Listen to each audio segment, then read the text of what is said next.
Good evening and welcome to Nox Mente. Tonight's guest is Niles Heckman. Niles is the director of the feature film Transmutation and the co-creator of the documentary series Shamans of the Global Village. He is founder of Aurora-Lab.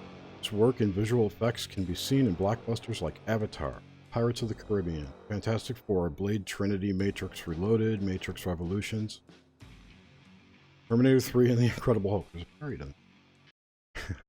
He has a passion for street photography, and welcome to the show, Niles.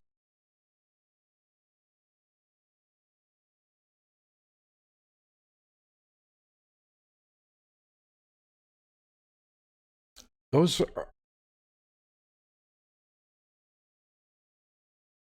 are just dreadful, and you have no control over the things that you're affiliated with. So the two projects that you started off with are kind of my own passion creations, and I have to say I'm probably more proud of those independently made things than these giant monster projects. So that's a whole nother story, but you kind of get the gist of that. I'm with you though. I like the independent stuff always. those are all good movies. Well, But those are good movies. I mean, they have their benefit. They're not shit movies, put it that way. some of them are pretty decent, but like it's just real. Yeah, it's nice to do things bottom up rather than top down, almost in any area I've always found. Oh. And so you get so much more reward out of just the kind of doing things that have more creative pursuits that kind of align with your own inner life and your own inner cosmology and aren't something that you have no control over, even though working in teams is excellent and accomplishing things with other people in groups can be nice as well. So it's not like you don't do that independently, but when things get so big, they get weird on almost every front. Oh, yeah, absolutely. But Look at the government. Part of some iconic films, seriously, in the collective. We won't talk. Yeah. We won't talk. No, it's not about that. But at least it's not like, say, Chucky. It's right. the Matrix and the Terminator and stuff like that. These are icons, and there are whole woo-woo movements around them. The Toxic Avenger tonight. Right, Human Centipede or something. Mm-hmm. Yeah, no affiliation with. Yes. There's a couple things that are absolutely dreadful that I have been affiliated with, and there's some things that are so embarrassing I would never even put them on the quote unquote resume or the LinkedIn profile if I still kind of gave a shit about really promoting myself just from purely a career standpoint. Even though it's nice to have your professional pursuits and then some mixture of things that are your hobbies, and how do you kind of balance those things? I mean, all of us always, that's a common theme of things I talk about oftentimes is like, what's your outer life, your kind of professional resume life, and then what's your real life, your truthful life over your kind of false life. It's like an esoteric and exoteric version of yourself. And absolutely. You even have each side of that in your hobbies too. You have exoteric hobbies, what you tell people you're into, and then what you're really into. Yeah, exactly. And I kind of do primarily two things. I mean, I do somewhat a little bit of life consultation and then life documentation these days. So I'd say that maybe 10% of that is just, essentially consulting with others directly on their own development, or what you might call self-actualization. That's kind of like 70s LifeSpring jargon, or spiritual growth, et cetera. And, it's not like I'm really a life coach, because so many life coaches, I think their lives are a mess, and I can count the amount of decent life coaches I've met on basically one hand. Oh, but yeah. Ever so often, I do work in these one-on-one dynamics, helping others who essentially come to me or just want to inquire with me about something that I've said or put out there that resonates with them and have essentially ears to hear. And that, very much in turn helps me as well. But then very much a larger percentage of what I do these days is this kind of like life documentation, which is essentially a documentary photographer and filmmaker, with the main two projects of which you mentioned, Jerry. But, those are essentially outer manifestations of reflections that I find going on within me as essentially being, maybe you could say, an occultist and an esotericist and student of the mystery, which I kind of modify a little bit into a student of life. You totally just robbed my question out of my head. I was actually going to ask if you found that a majority of your clients echo some deficit or area you need to work on within yourself. Sure, they do. And, you see commonalities with people that speak to you. And oftentimes the theme I really do see is people who are essentially myself 5 or 10 years ago. And there's certain things along the way that if I had found something 20 years ago, I would have gotten moving a lot sooner than I did. I'm actually 39 right now. And I think I really only started getting moving in my 30s. And it wasn't like I was a teenager in my 20s. In my more stupid past, I was making just a lot of money in my 20s working on those giant steaming turd movies that you spoke about. But it took me a complete like gradation of rebooting my life in many ways. Like so many people do that are on somewhat of a internal life growth path of really changing yourself and then going out into that boat into open water and not quite knowing where land's going to be the next time. And you have to do a lot of rebooting, and it's kind of scary. And, people see that you've done something, however small or far in that dynamic. And they're like, "Ooh, that resonates with me," because we all should essentially be doing that, right? As we're escaping these kind of robotic lives of dreadful, soul crushing, drudgery. Right. So, oh yes. Yeah. So I do find that. And it's funny. I had a young bloke that I was speaking to recently who I told to read Cosmic Trigger, Robert Anton Wilson's book, which I had only discovered a few years ago. And it's like everything in that book just pulled on the heartstrings of things that I had discovered in my 30s. And I told this 19-year-old kid to absolutely read Cosmic Trigger because it was me essentially talking to myself when I was 19 saying, read Cosmic Trigger. So that works. That's in that regard, I do find that. I definitely find that. And, it's actually funny too, at the time of this recording, I should tell you guys, it's a bit ironic because I have a daughter who is 16 months old, and as our paths are crossing at this kind of time-space vector. And so thus I have the most tumultuous relationship of my life with my sleep schedule. Oh, yes, I bet. Yeah. So getting to full REM in the last basically year and a half has been extremely challenging. I find that conventional dreams and our nightlife and what you guys so much focus on in these discussions of this program, so much of that really does require you to get a certain amount of sleep before you really dive deeper. I find that by hour 6, nothing's really happening. And it almost takes, for me at least, to get to hour 8, which is kind of a luxury, right? To even start to maybe get to what you might call REM sleep, and then if you're lucky enough to get some, college stoner level of sleep, 10 hours, 12 hours, it's like, that's where I really find things happening. So I could probably say that 2 times in the last year and a half, I've had natural, amazingly deep dreams just because of that current dynamic in my life. Well, we're also interested in, so not just in the quality of dreams you're having currently, but the ones you've had in the past, but more importantly, I guess the philosophy of where you think everything is, where's the crossover between memory and dreams and consciousness of now, the consciousness of future and death. That's the whole. I mean, that's the whole of the show. It's not like right now. Right. Yeah. Right. We'll get into that. So let's just start. Sure. That's so me. I'm we already started. Right turn. I know. But I'm like, right turn, here we go. Yeah. Give us some insight into your earliest memories of you in this lifetime and the things that stick out to you now from back then.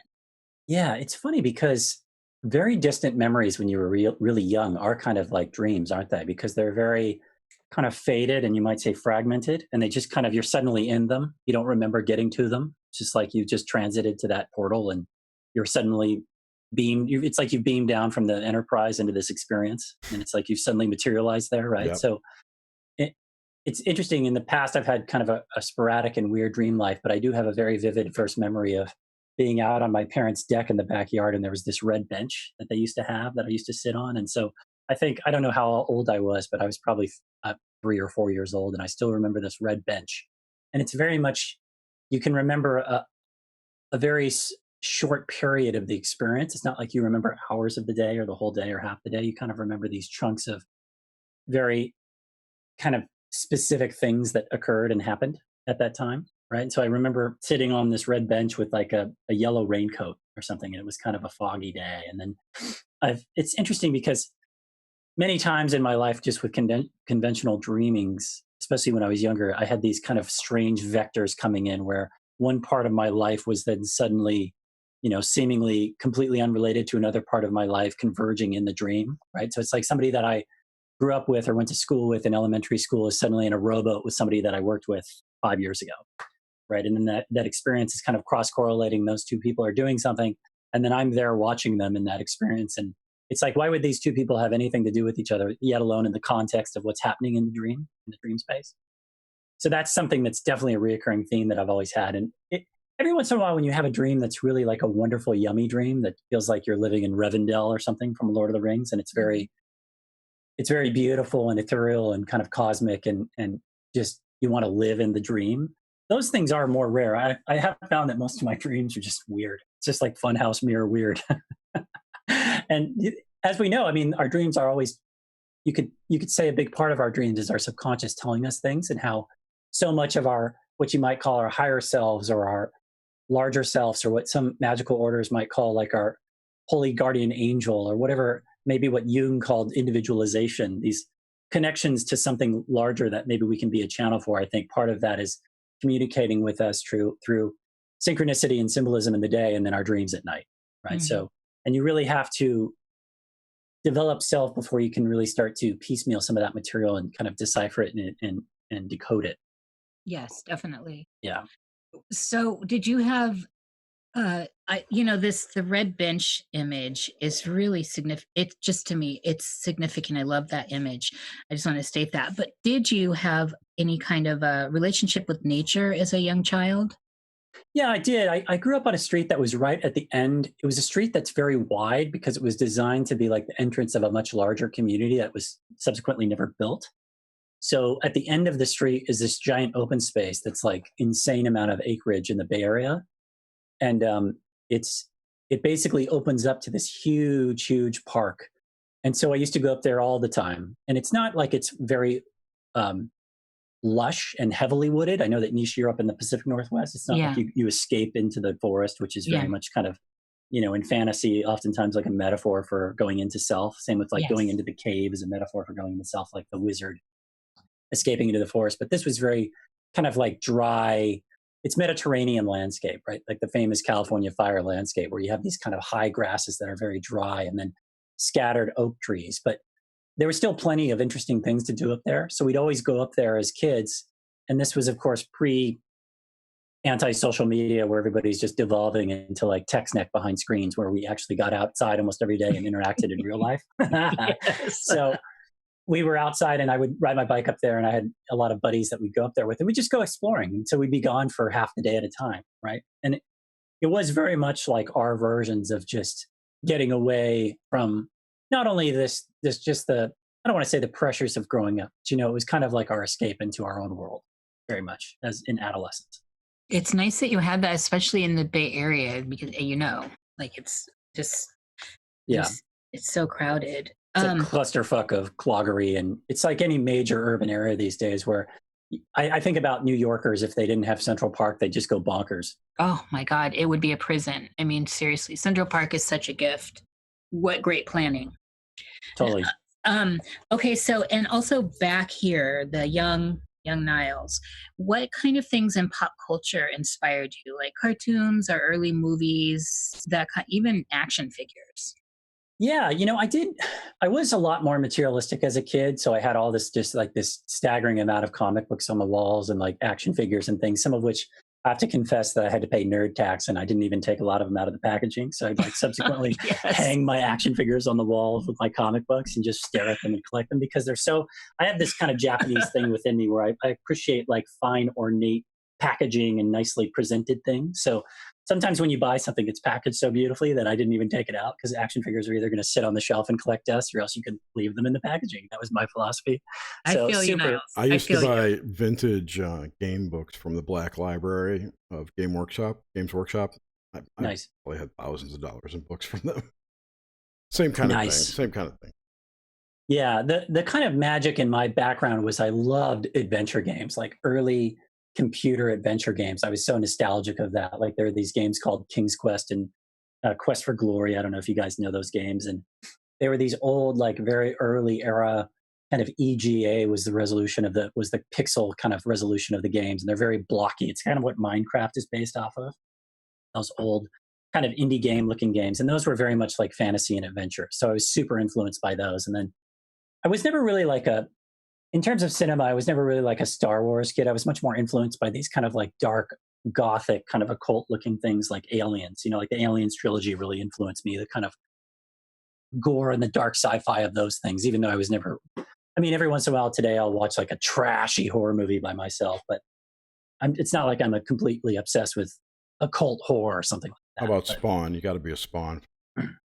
Yeah. I did like not so much like the spandex tight comic book characters, but more the graphic novel, like the Alan Moore type dynamic stuff really was an influence. Yeah, for sure.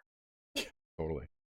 Do you have, so in this kind of young you period, did anything stick out dream-wise?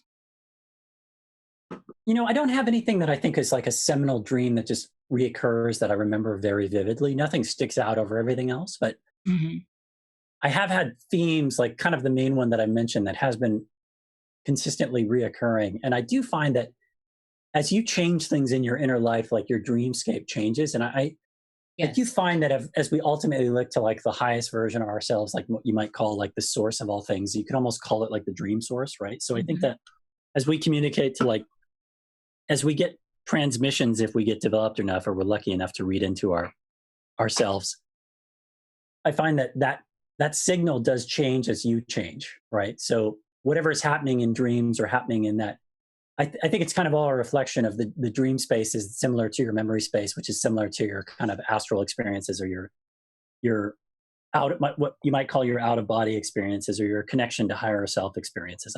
I find those things to be also similar because I think that it's such a, it very much resonates with me. And I heard this funny term recently that was something that a listener to my podcast told me, which was unverifiable personal gnosis, I think is what it was, where somebody has an experience.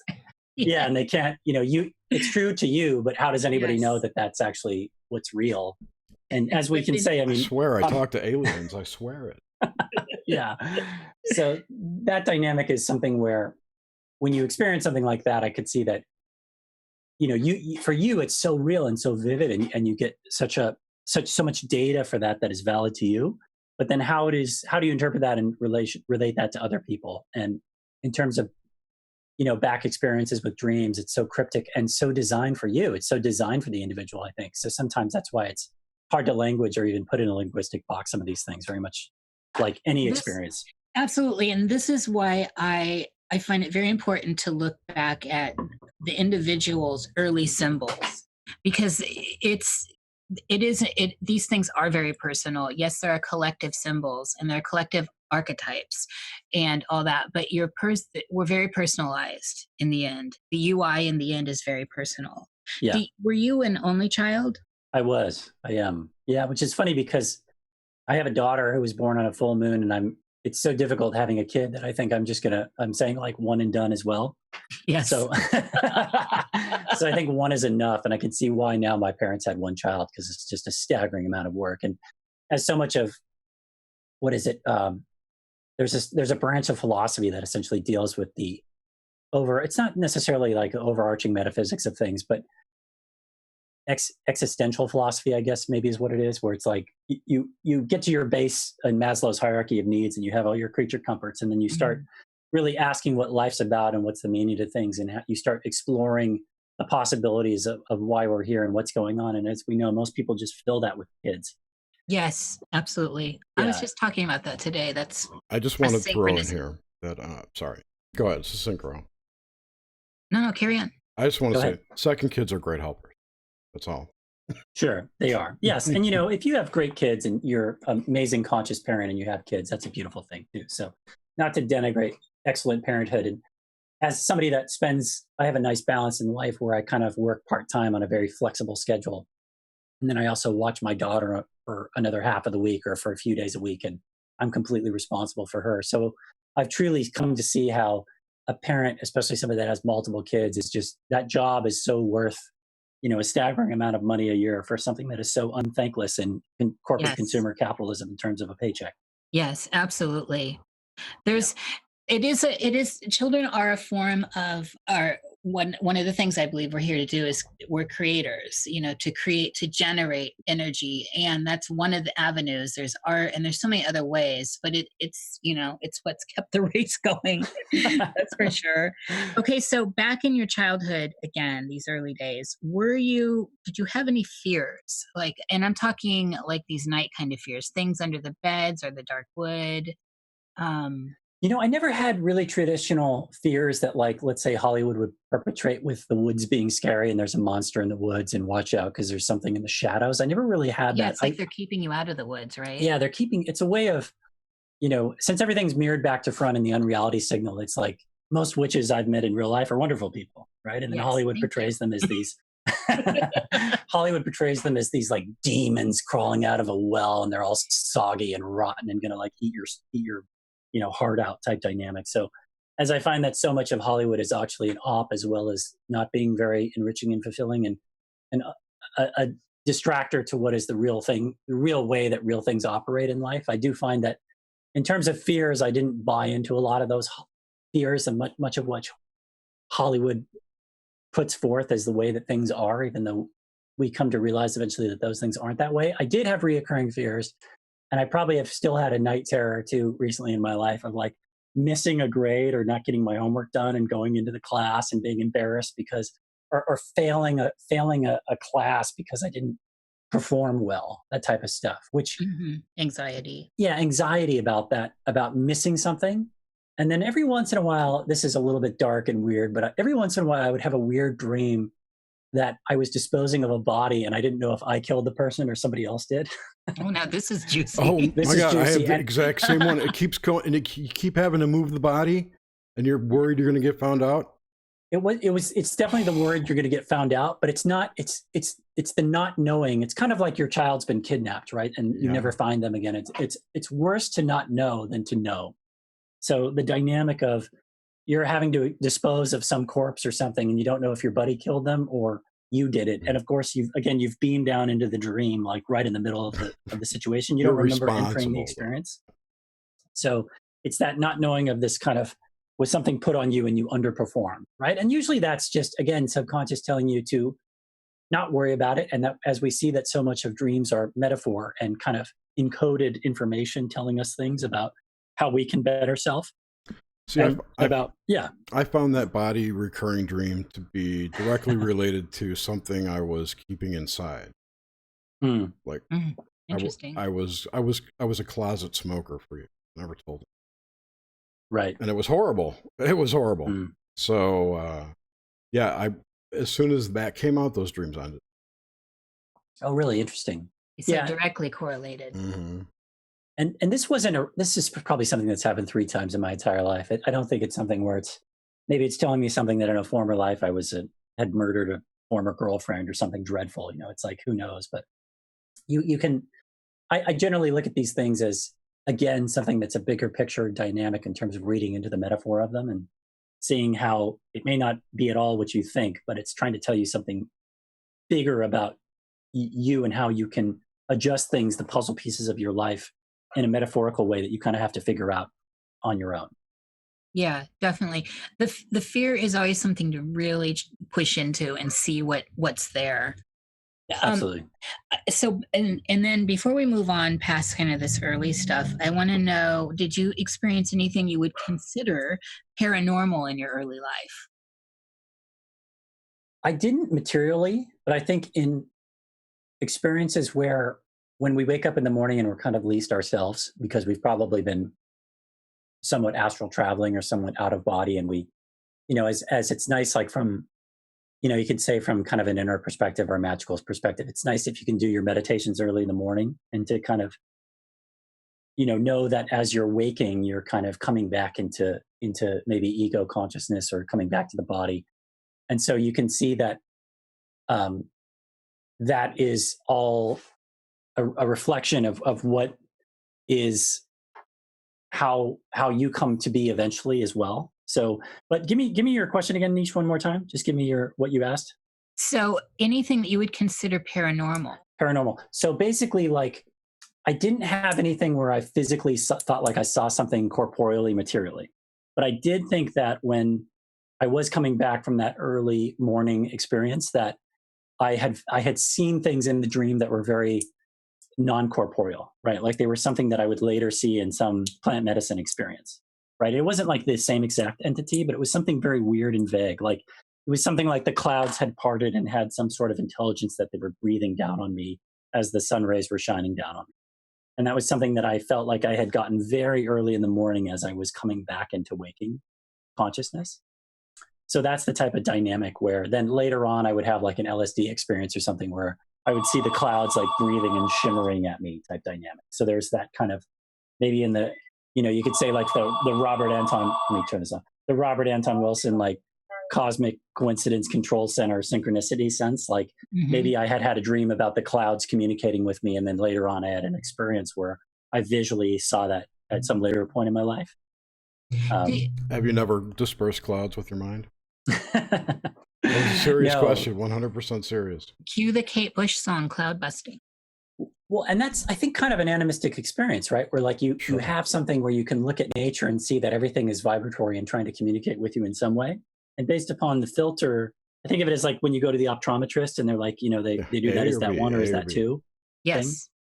Thing. And I think that sometimes when we can move past our ego and kind of get out of body a little bit, we can communicate with some of those maybe vibratory densities, you might call them, that are taking that filter away that is usually blocked by these things that we have on. Right. These filters we call belief systems, or the belief systems we call filters. However you want to look at it. Yeah, you believe you can't speak that nature, but you can. And it's sure, exactly. Yeah.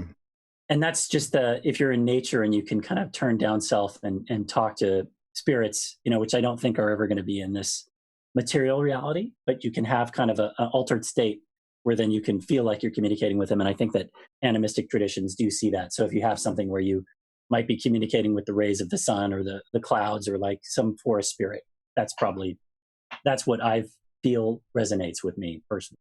I agree. And it doesn't really matter if you are or aren't. It's the experience and what you do with that knowledge and that experience and how you build upon it.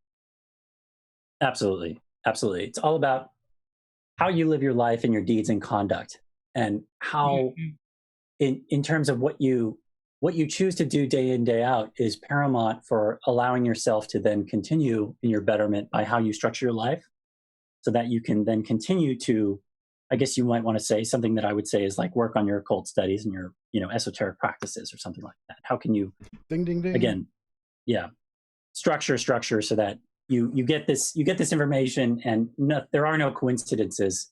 So you have something happen for you, and then it shows you something. And then if you take that in and better self and then structure your life so that you can continue to have these experiences, I think you open up much more to the magic and the mystery and the enchantment of the world very much.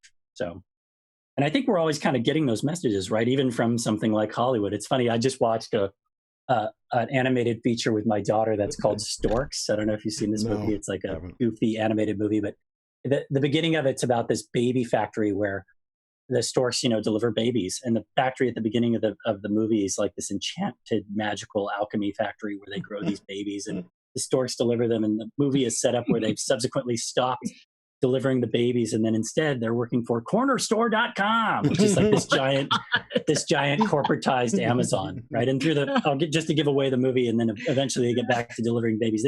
So basically the enchantment and the magic has been sucked out, and so then it's been this giant corporatized piece of crap, and it's been just this dull drudgery of the assembly line, and then later on they get back to that enchantment, right? So we can see that when we do things like I was just talking about and how we structure our lives, we can open up to these experiences.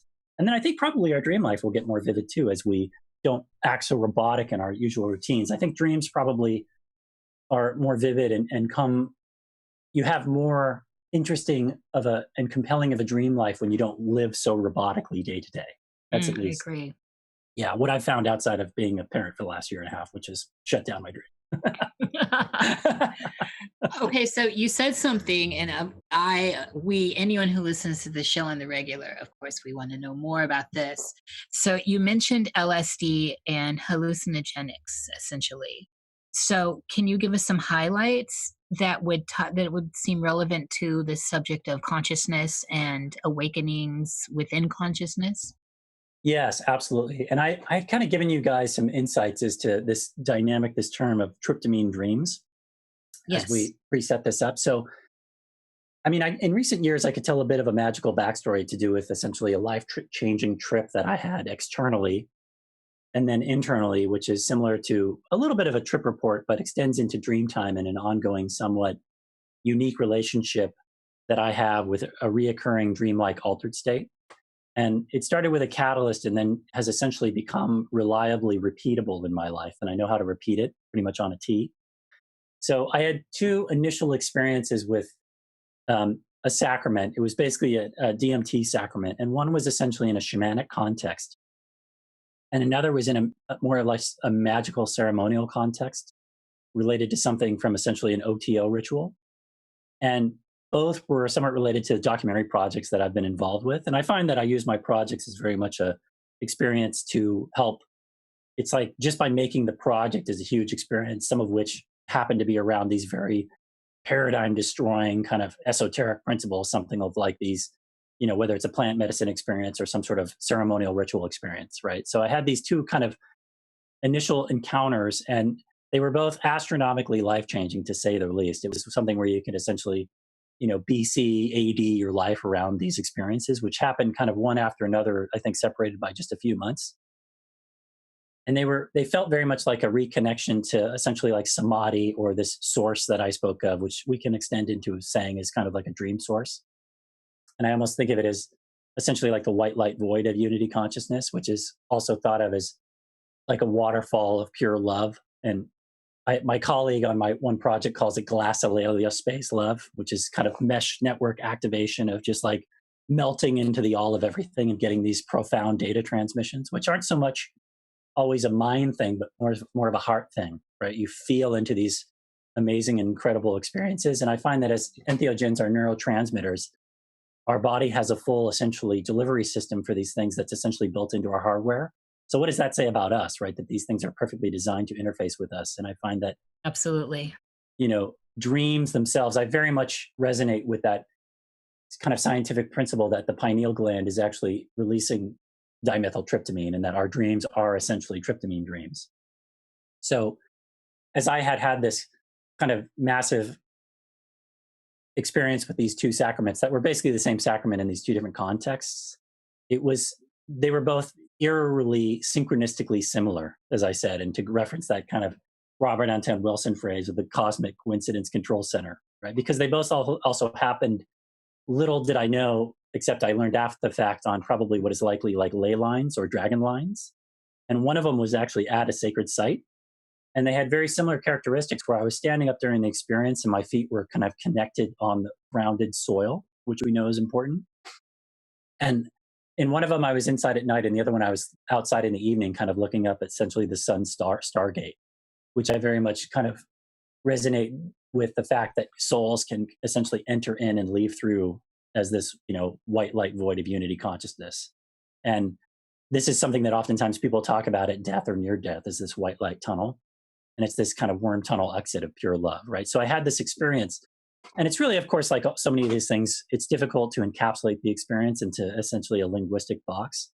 But a general stage just breakdown of this experience I can just kind of give everybody is that the commonalities of the experience are essentially a dissolution into fractals, and essentially an evaporation into the sense of self, and then the sensation of being transported by white light at the speed of light somewhere else, and then a melting essentially into oneness with a sense that all is space and time outside of time.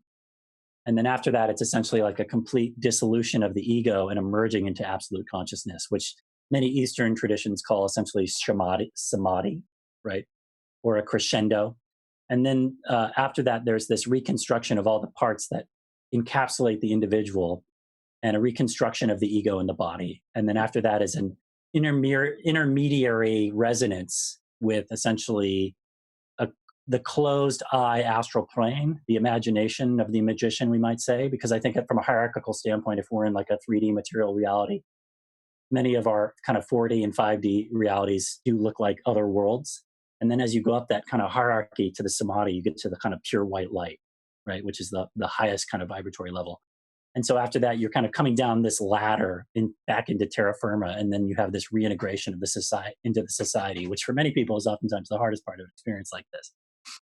But it's so many layers of the onion, and for me, it was very profound, both of them, because since this happened, I have then had this, amazing ability to recreate the experience, not so much from a meditative perspective, but as I've tried to get better at meditating in the last year, especially since this experience happened. It probably happened about a year and a half ago, at the time of this recording.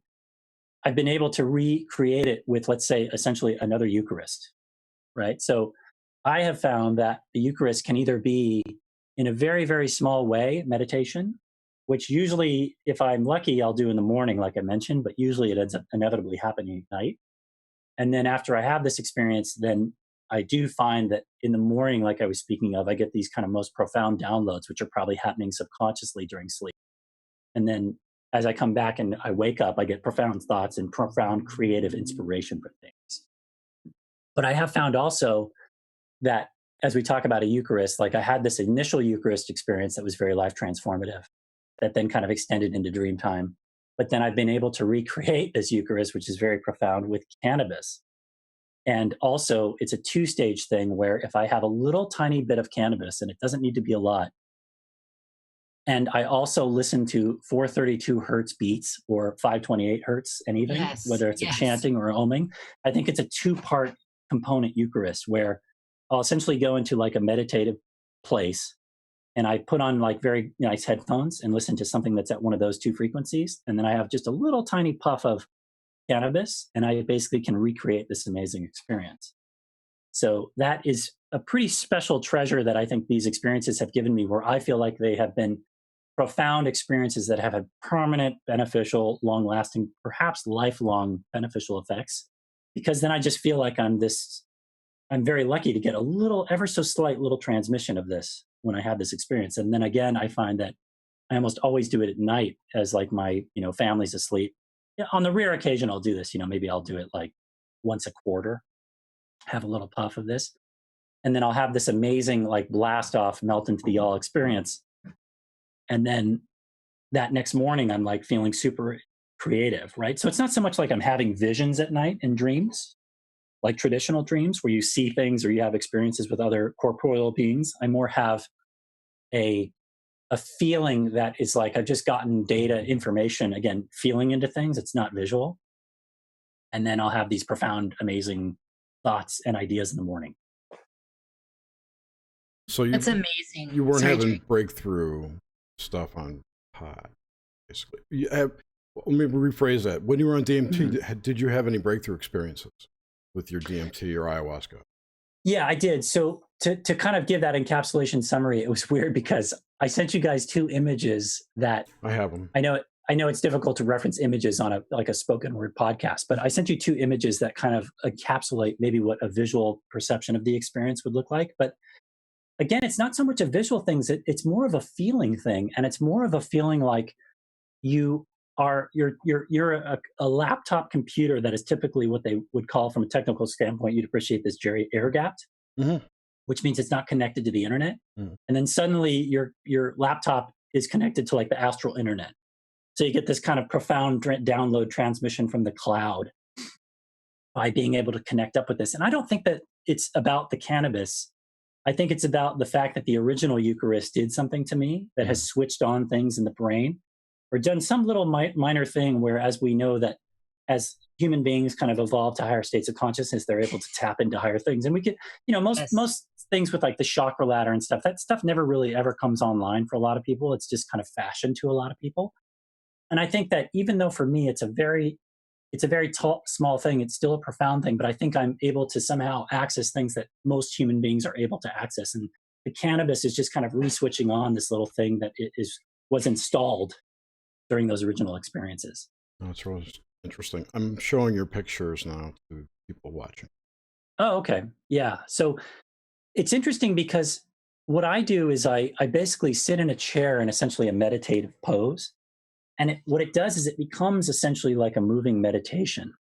So it's not, typical meditation is interesting because it very much oftentimes is like you must sit still. And I've certainly also tried to have a daily practice where I do that as well, where I try to if a thought comes in, it's kind of like clouds passing by again, as we reference clouds. It's like the random chatterbrain thought comes in and you just let it pass away. And some people find that we're all so different. We're all such unique snowflakes that some people find that meditation is easier for them if it's them thinking about nothing or focusing on one thing. And I have found that focusing on a single thing really helps. In my meditative practice, as I'm pretty amateur at it. And John Michael Greer recommended for me as an example to pull it up like a tarot card, right? And just focus on the tarot card. And as your, what in the East they call your asana, which is your pose as you're meditating, and your pranayama, which is your breathing. As you kind of get better at those things and you can kind of get out of body a little bit, sometimes people find that it's easier for them to focus on something like maybe a tarot card and envision that tarot card as a world that you can then go into, right? So everybody's so different. We all have to find what we're good at with meditation. And so I've tried to do that, but I also do find that when I do this experience, it's very unusual. I put the headphones on and I find something that's like a 432 hertz something, whether or not it's a chant or like some sort of shamanic drum or some sort of what seems like a weird occult chant. And then I'll put that on and then I'll sit in a chair. And this is always happening at night. I always do it at the very end of the evening. But it's just me and I know there'll be no distractions. And then I have a little kind of puff of the Eucharist. And I don't think that the Eucharist is one thing alone. I think it's kind of like a two-part component, right? Where it's both the frequency and the internal thing that you're inhaling. And then I'll take a little puff of that and then I go into these essentially like movements, these what Martin Ball calls mirrored bilateral symmetry, which is these weird kind of octagon figure eight movements. Yes, yes. And that's what in those images I referenced to you guys, there's these kind of spirals going up this character that looks like an illuminated astral body. So I think that from in an Eastern perspective, there's these deities that have all these arms, like what is it? Shiva. Right. And I think what that's really doing is it's kind of like our third eye, the dot on the forehead. It's a signal of an activated higher state to connection to self, because I go into these weird mudra dances where essentially I'm flowing in these figure eight poses. And I have this movement in my fingers. It starts in the fingers and then it extends into the appendages. And then I'm basically sitting there and I do this, this kind of these infinity loops throughout me. And it's kind of like cosmic astral surgery. So there's a dynamic of the experience where my physical body is doing this movement, which again, you don't want to overanalyze and you don't want to be overly critical thinking about why you're doing this, because it just stops the experience. And that's why meditation is helpful. But then I find that as I feel into what my body wants to do, I do these movements while I have my headphones on, and it's to the rhythm and the frequency of whatever the beat is, whatever this 528 or 432 hertz beat is. So that's kind of like the track that lays down the baseline of the movement. And then while I'm having the experience, then from a mind perspective, you're getting kind of profound thoughts, right? Like things that are just profound realizations that kind of are thinking outside the box dynamics. Right. And then that seems to extend later on into dreams when then I eventually fall asleep and then I wake up. It seems like I'm probably getting the information during sleep. But then as I wake up, I seem to have a profound thought of like, oh yeah, I should have done that. Or I have a new chapter idea for this thing I'm writing. Or I have a new idea for a film. Or I have this profound realization. Or a program, I do the same thing. And I think your dreams cue them up on deck when you're ready to accept it. It's like a Pez dispenser of ideas. Yes. And I have found that that's kind of the high volume version of it. And I found that if I do, as I'm not a very good meditator, but as I'm getting slightly better at it, I find that I have the smallest amount of this, what you might call, I dare I say kind of Kundalini activation, but you know what I mean? Where I'll be sitting in the traditional meditative pose and my spine starts doing this kind of shimmering side to side figure eight infinity loop thing. Where if I was to take the Eucharist of the music and the sacrament, whatever the sacrament may be, it'll go to level, 9 out of 10. But if I just do it as a meditative thing and I am lucky enough to get deep enough, it'll go to like 3 of 10. So I think this is something that's within almost all of us. And it's just like, how are you able to turn this on? Right. And Definitely. so I have a very profound appreciation of these initial 2 experiences that I think have given me this great treasure. Yeah. And I think, everyone can do it. And if you think you can't, that's your problem. I just want to say about these pictures, when I look at them, I see a lot of occult symbolism. And besides that, I would say the serpent always represents the Kundalini energy rising up. Yep. So, absolutely. I don't know if they're arms as much as vampiric tendrils from Shiva to suck your energy. That's more what it's like to me. But those are very awesome. Are those from anything in particular, like the I don't reference that. I should reference. It's nice to always reference when you pull the artists themselves. I don't off the top of my head know who the artist is, and I kind of found them just by.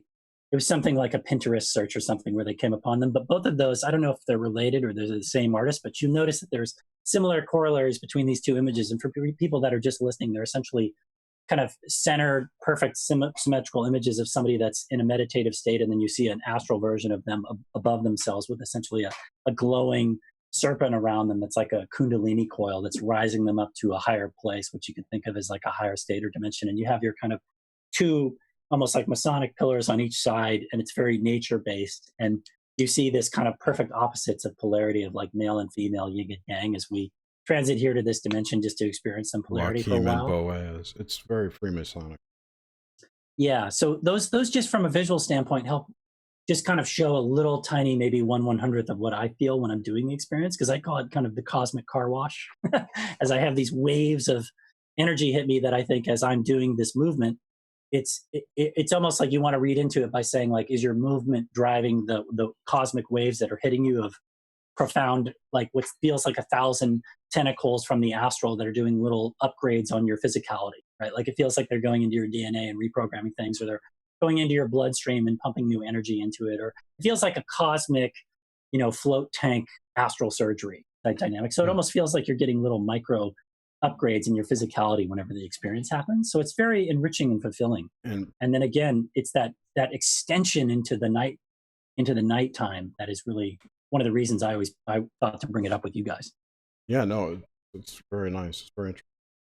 Yeah, very good. I'll put these pictures in the show notes if you're listening later. So come on over to our website.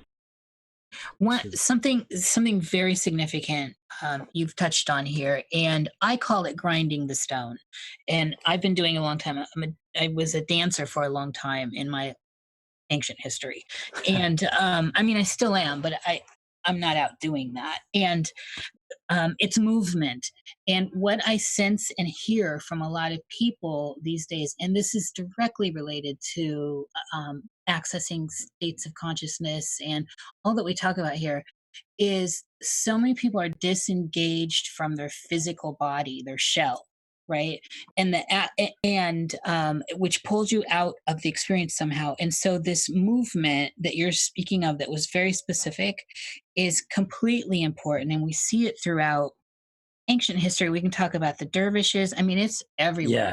Yes. And there is something about, and the other thing that you brought up was you don't engage the left brain. You're not thinking about it. Stop thinking about what you may look like or all this. You let it happen, and it happens naturally. It really is an avenue towards unlocking other states. That, in addition to the sacrament and the hertz, I'm on board. Because I gave a great recipe out here, Niles. It is, and I think that as we find that, one thing I also, this is almost to talk about even a larger, weird, bonkers metaphysical thing, is I very much resonate with the idea that much of reality is all set up, and it's a setup for us to kind of internally grow, right? And so I almost think that, as we talk, Jerry will love this, is the doom systems of like the oily tentacles of the power pyramid shut down access to higher states. That I almost think of it from, again, a synchronistic perspective, like that night when I turn on that specific 432 hertz or 528 hertz or whatever special hertz that I find on, I'll just do a YouTube search. Right. And some of it's corny and some of it's excellent. But as I find that exact hertz and then the exact, sacrament that I use, like that exact strain of cannabis, it's like that hertz and that strain were designed to meet at that time space vector. And I was supposed to be at that place and that time to access this higher information that is the reason for why you're here, to be given that information on that day, on that date. And that's how everything works in our magical world. And that the doomy system of the unreality signal that turns us into compartmentalized robots, shuts down these things. And so you could argue all those suppression systems that we could go down the list of the conspiracy of suppression systems from, chemtrails to fluoride to GMOs, all that stuff is just trying to do all these like little things they can to shut down these divine beings that are very much, as reality can very much be thought of as a us living in a larger divine dream. And I do buy what resonates again from unverifiable personal gnosis. Our favorite, that's our favorite source. is very much that, we are living that all is mind and that the universe is mental. Right? Yes, so we, in the aggregate, have profound capabilities for creating reality. And it's not like that's a whole 10,000 hour discussion, but our minds are hugely powerful for what can come into manifestation, because the inside is the cause and the outside is the effect. And that's the power of something like esotericism, where you realize that everything in your inner life, your kind of secret life, not necessarily the life that you tell everybody in your day-to-day reality, but you might share on a podcast like this or share with your closest comrades, is what you're really here for. And as we learn that through our paths, then you see that there's these ways to access things that then help connect us to these larger things. And once, hopefully, if we were to have this conversation in 5 more years from now, I could do this totally endogenously. I wouldn't even need a Eucharist. Maybe I just do it with the music. Or I find that if I just do one of these 2 components, it only gets to +3 instead of plus 9. And the combination of the 2 of them really gets you there. So I see the beauty and the amazingness of something like cannabis, which I have such an amazing respect for. I do occasionally read from occult sources or magical texts that they're very down on any sort of sacrament, and sometimes they're very denigrating to marijuana. And I've really come to have the Rastafarian attitude on marijuana and cannabis, that it's just such an amazing, beautiful plant that I can see why through time it's been so denigrated and shut down, because it's such a special ability to access higher states. Yeah, and that like our biology is receptive to it, which is, I mean, come on, it's like a lock and a key. You exactly. mentioned strain before. I assume it's an indica. Yes, it is. Yes. Okay. In the couch. That's how I remember it. Couch lock. Oh my God, that's couch lock weed. Yeah. In the couch. It chills you out. And I'm not. Again, it's not so much about. It's not about. I mean, I appreciate and I have a deep respect for the plant. But again, I think the plant. It's not so much coming from the plant. It's just like the plant and the music are doing something. It's like you said, Nish, where it's a key that opens a little door. And so we each are such. It's the combo, and so it's like we're each such unique individual snowflakes, and we each have our different ways of accessing something. So as you said, that maybe as a form of dance around the campfire can get us there, like as we're all in a village and we're all doing our drumming and analog music around the campfire 700 years ago could get us there, or some sort of shamanic Eucharist could get us there. I think that there's all sorts of different ways that can get us there, or some sort of ritual that we do that is an invocation of something can get us there. It's just we're all so different. The movement is very important, and a lot of times, even starting out with just repetition in movement, like for me specifically, and why I call it grinding the stone is I actually, it gets very meditative for me. Like I said, the dervish thing, I spin or I walk a circle and get completely out of the space completely. So my body's on habitual.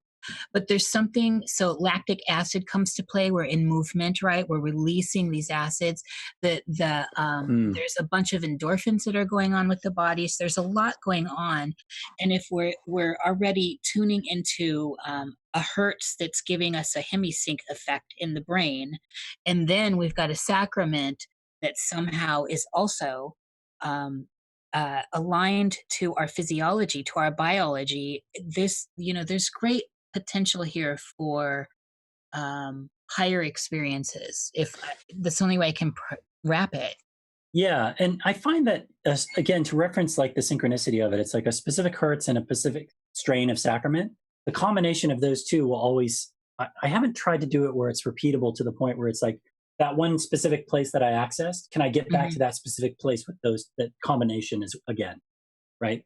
Versus if it's always going to be something that's a different feeling of space.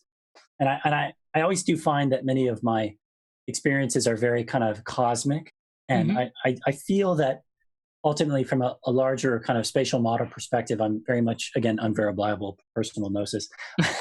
I'm starting to feel like we are in very much of a closed system materially. And I don't know what it is, but I feel like in the growth lab, the training ground of the realm of Earth, that one of the cons of the system is to get us to think that we're in this massive, vast, never-ending thing that we can go in trillion, gazillion pound starships. That is really something that we do once we access a out-of-body experience, right? Because a lot of my experiences have been very cosmic and astral.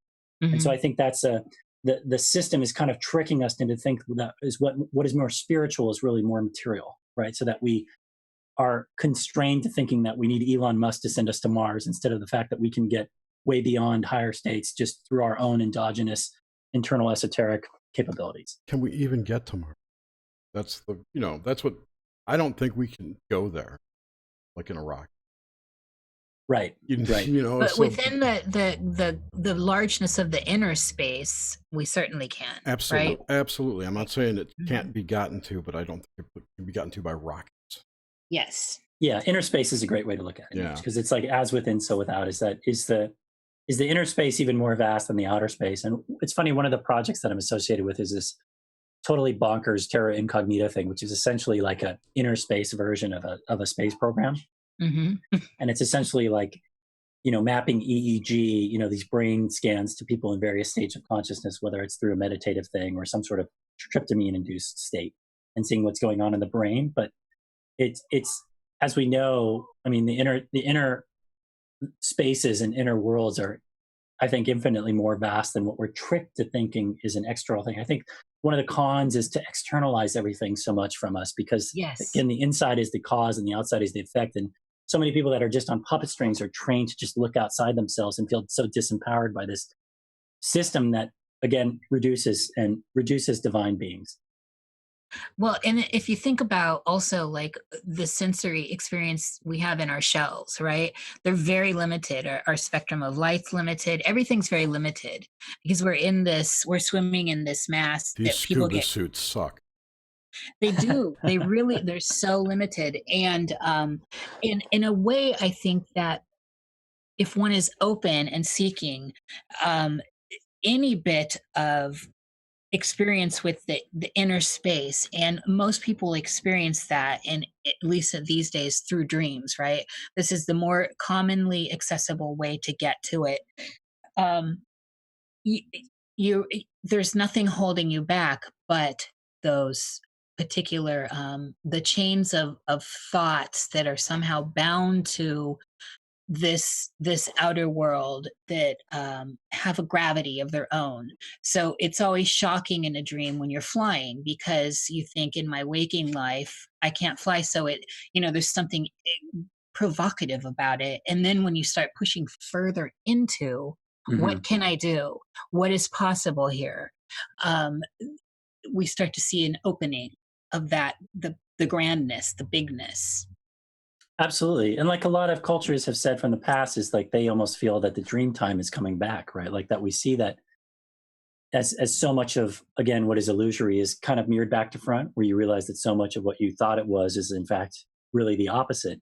You can see that shows how false a lot of things are that are very doomy and shut things down, that turn off the enchantment of the world, right? Mm-hmm. So many cultures that weren't a part of the kind of machine had known that, and some of these experiences, especially the two initial experiences, have given me this remembering. It's almost like a remembering of what you are, and a knowing. It's almost like a knowing myself, like they say on the Oracle of Delphi, which is it kind of made me feel like I had done this 4,500 years ago in India, right? And you see these deities that have these poses that are doing this again, kind of what I think is an extension of the third eye, higher state connection, deeper understanding, deeper wisdom, a channel to something more divine.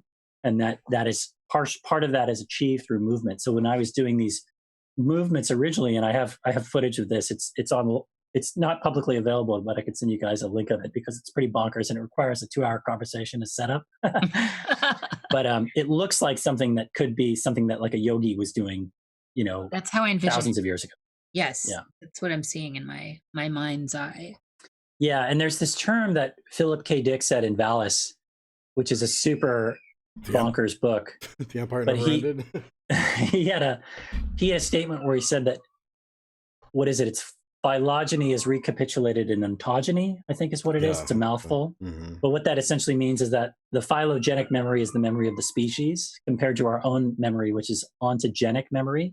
Mm. And phylogeny is recapitulated in ontogeny, which means that by having an experience like this, you suddenly get a larger memory of the species as a whole, or not so much the species as a whole, but a larger memory of maybe your past memory, right? So if you are many thousands of years old and you've been here many times, you get some information on yourself through that whole overarching period of time, right? And so I felt like during the initial experiences and some of the reoccurring experiences and some of the waking up experiences that I remembered something about something that I had done probably very long ago that was not this life, but a previous one. Yeah, and I think we also have access to the collective. So there's some group collective experiences that I think everyone has access to as well. Maybe called the collective Akashic record, if you will, or whatever. I don't know what it is, but I think that's out there too. Yeah, absolutely. And it's hard if people haven't, it's hard to kind of concretize some of these concepts, especially if somebody is, I don't want to just say like an armchair, but if they haven't had them personally themselves, but they're just interested in things that are subjects that we're talking about. It's kind of hard to, I always do find that it's nice to reference things specifically in your life just because it shows that you're actually doing things. And so much of what we try and do in our lives is our deeds and conduct, and show that we're actually doing things in our life. But if you are interested in these things and haven't yet had these experiences, just keep going, like keep working on what you can do to structure your life so that you can give yourself space and time to have some of these experiences. And if it's something where, however you get there, if you find that it's something that is a calling for you to drink ayahuasca or have some sort of, get involved with a group that's doing some sort of occult studies and somewhat of a mystery tradition, or whatever interests you, keep going and definitely move beyond just the book reading and into the actual practical application of some of these things. Because once you get some of this information, and it's not like I'm an expert or an all knowledgeable one, but on the small amounts that I've gotten this, it's like makes life so much more worth it and so much more special that you can have really weird conversations like this. This is not a weird conversation. This is actually one of our normal conversations. Standard operating procedure. Actually, absolutely. There's a really good quote in a book by Dr. Stephen Skinner that I want to read. It just echoes what you said, but I have to go get the book. So go get the book. Yeah. So one of the things that I wanted to mirror here and is the fact that we can see the world is mysterious and enchanted and beautiful. This is all a matter of perspective, right? And we get this, and the more we push into these experiences, with the recipe you just gave us, with dreaming, the more it becomes that, the more we feed into that.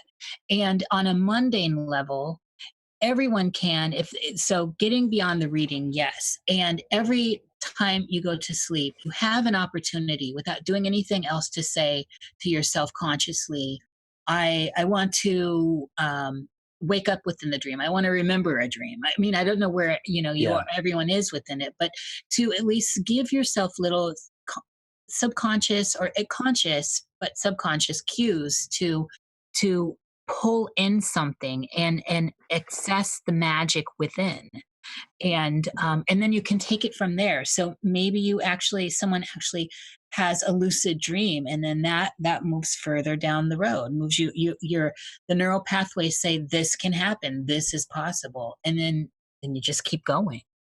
Yeah, and there's that kind of yin yang polarization dynamic of the day life and the night life, where I think as we are sleeping, we get profound things shown to us, but there's this kind of funny joke. Again, I'll reference another animated movie in Monsters University, which of course I'm watching all these movies now that I have a 17-month-old daughter. There's a character that's hilarious. That's like a new age philosophy major. Which character is that? It's this goofy looking, like purple fuzzy character. And he's a new age philosophy major. And he's like, I thought you might want to keep a dream journal. And it's very goofy, but it's resonant, right? Because any magical group will tell you should really do a diary and a journal on your dreams, because as we get some transmission at night, it's very easy to forget it. So it's kind of a new agey joke, but then also very real in a cult stance to, if you have a profound dream, you're going to forget it. So you might as well, get your kind of journal out and write down what it was, because from a balance of day and night, you get these informations at night, which usually are coming from, might want to say, a subconscious mind place or a higher self place, or however you want to wrap it. However you want, whatever wrapper you want to put it in. And it's up to you to kind of, it's effort and it's work to do daily practice of logging these things, so that then you can maybe one day look back at that in a journal entry and be like, I understand that more now because I'm a different person now and I'm more developed now. So I think that dreams also sometimes will give us information that's not necessarily relevant at that exact time, but maybe it's designed for you to log that, for you to do that work, which is work, to write that down, to get it jotted in a log, and then later on revisit it. Maybe that's part of another synchronistic element. Maybe that's another kind of the equation cubed instead of just squared, where then later on, if you took the effort to write that down, you might get more out of it later as well. It's like your little magical treasure hunt. It's like reclaiming yourself in a weird way. I know that sounds Yes. beachy, but this stuff's real. Treasure hunt. That's great. That's a great way to say it. Treasure hunt is so true. Treasure. It is treasure. It really is. Jer, I see you found the book. You've the quote. No, I can't find it. The book is Techniques of High Magic by I love Skinner. I think Francis he's King. just Cool. The quote brought was so much basically, you know, okay, you've been reading and reading and reading and reading, and you're waiting to start doing your occult practice. He's like, get off your ass and start. There's no better time than now, you know. You don't need to read everything to begin. Yeah, my colleague on my documentary project told me that the beginning of mysticism is really the end of reading, which is a massive leap because most people don't read shit, right? So right. it's huge to just be a reader of dense text, and it takes a long time to really pick apart a dense text. You know, it's like a university study where the amount of time it takes to read through the Corpus Hermeticum is huge. And you got to read it and reread it and reread it. Yeah. And so that deserves praise and recognition. So if you are an avid reader and are well read, that's awesome. And I just did an essay on how, you know, reading doesn't necessarily mean you need to sit there and read off the page. You know, there are amazing technological ways to turn books into audiobooks these days. So you can do it during your commute. And as somebody that's quite dyslexic, I always struggled with reading. So I do find that since text-to-speech has been invented, I've read thousands and thousands of books. And so I give a huge credit to the technology of text-to-speech to help me expand my mind. And then also, on top of being an avid reader, I do also aim to have experiences. So even if you are reading a lot, that deserves recognition. It's not to be denigrated. But once you get really Jedi, you really, really, really start getting information from other places. And you will find that the next level of wisdom comes from unverifiable personal gnosis instead of just text on the page, because to some extent, you know, language is a denigration of knowledge and experience. So again, it's hard to encapsulate certain things into words. Right. And your truth might not be somebody else's truth. It's what makes your personality, yourself, your soul, whatever you want to call it, grow. It's what you need to know. I can't remember what I don't know if it's Plato. I don't remember who it is. It's one of the old greats said something about the power of a text or manuscript in itself being in your presence is somehow unlocking. You know, you're on another level already processing it, just being in the presence of it. And so that's why, like, a couple of the more famous, like, medieval period grimoires, there, you know, are said, like, to even own a copy, to have a copy is dangerous. Right. And then there's the famous scene in the modern, you know, the Angelica Houston Addams Family, where, you know, they're the books, right? There's more in here. There's more than just words, you know? Right. And so much of magic, one of the secret sauce things of magic, it's not like I'm an expert musician. I would still very much call myself an initiate and not an adept, but I'm always working on it. And a secret sauce thing is that most people think that even if you're lucky enough to access some ancient grimoire that will not be publicly available, it'll be in some quasi-aristocratic library. If you're lucky enough to access that and are able to decipher it and read it, it's all about your internal world building in your mind to set up that dynamic, right? People think that the book is the magic. Yep. And like Alan Watts said, you know, the menu is not the meal. It's just like a cipher for what you can do yourself. So it's like you have to, again, meditation and world building and how much of our minds help, how much of our inner minds create something. If you sit down and create a world in your mind, the book is just a kind of a map for what you need to create internally, right? And so many books leave that out. They don't tell you that. They don't say, like, you need to do this yourself, and you need to build it in your mind, and then you need to try it out, and you need to run the witch roll and run the practice, and then start seeing what happens and start seeing if you get results.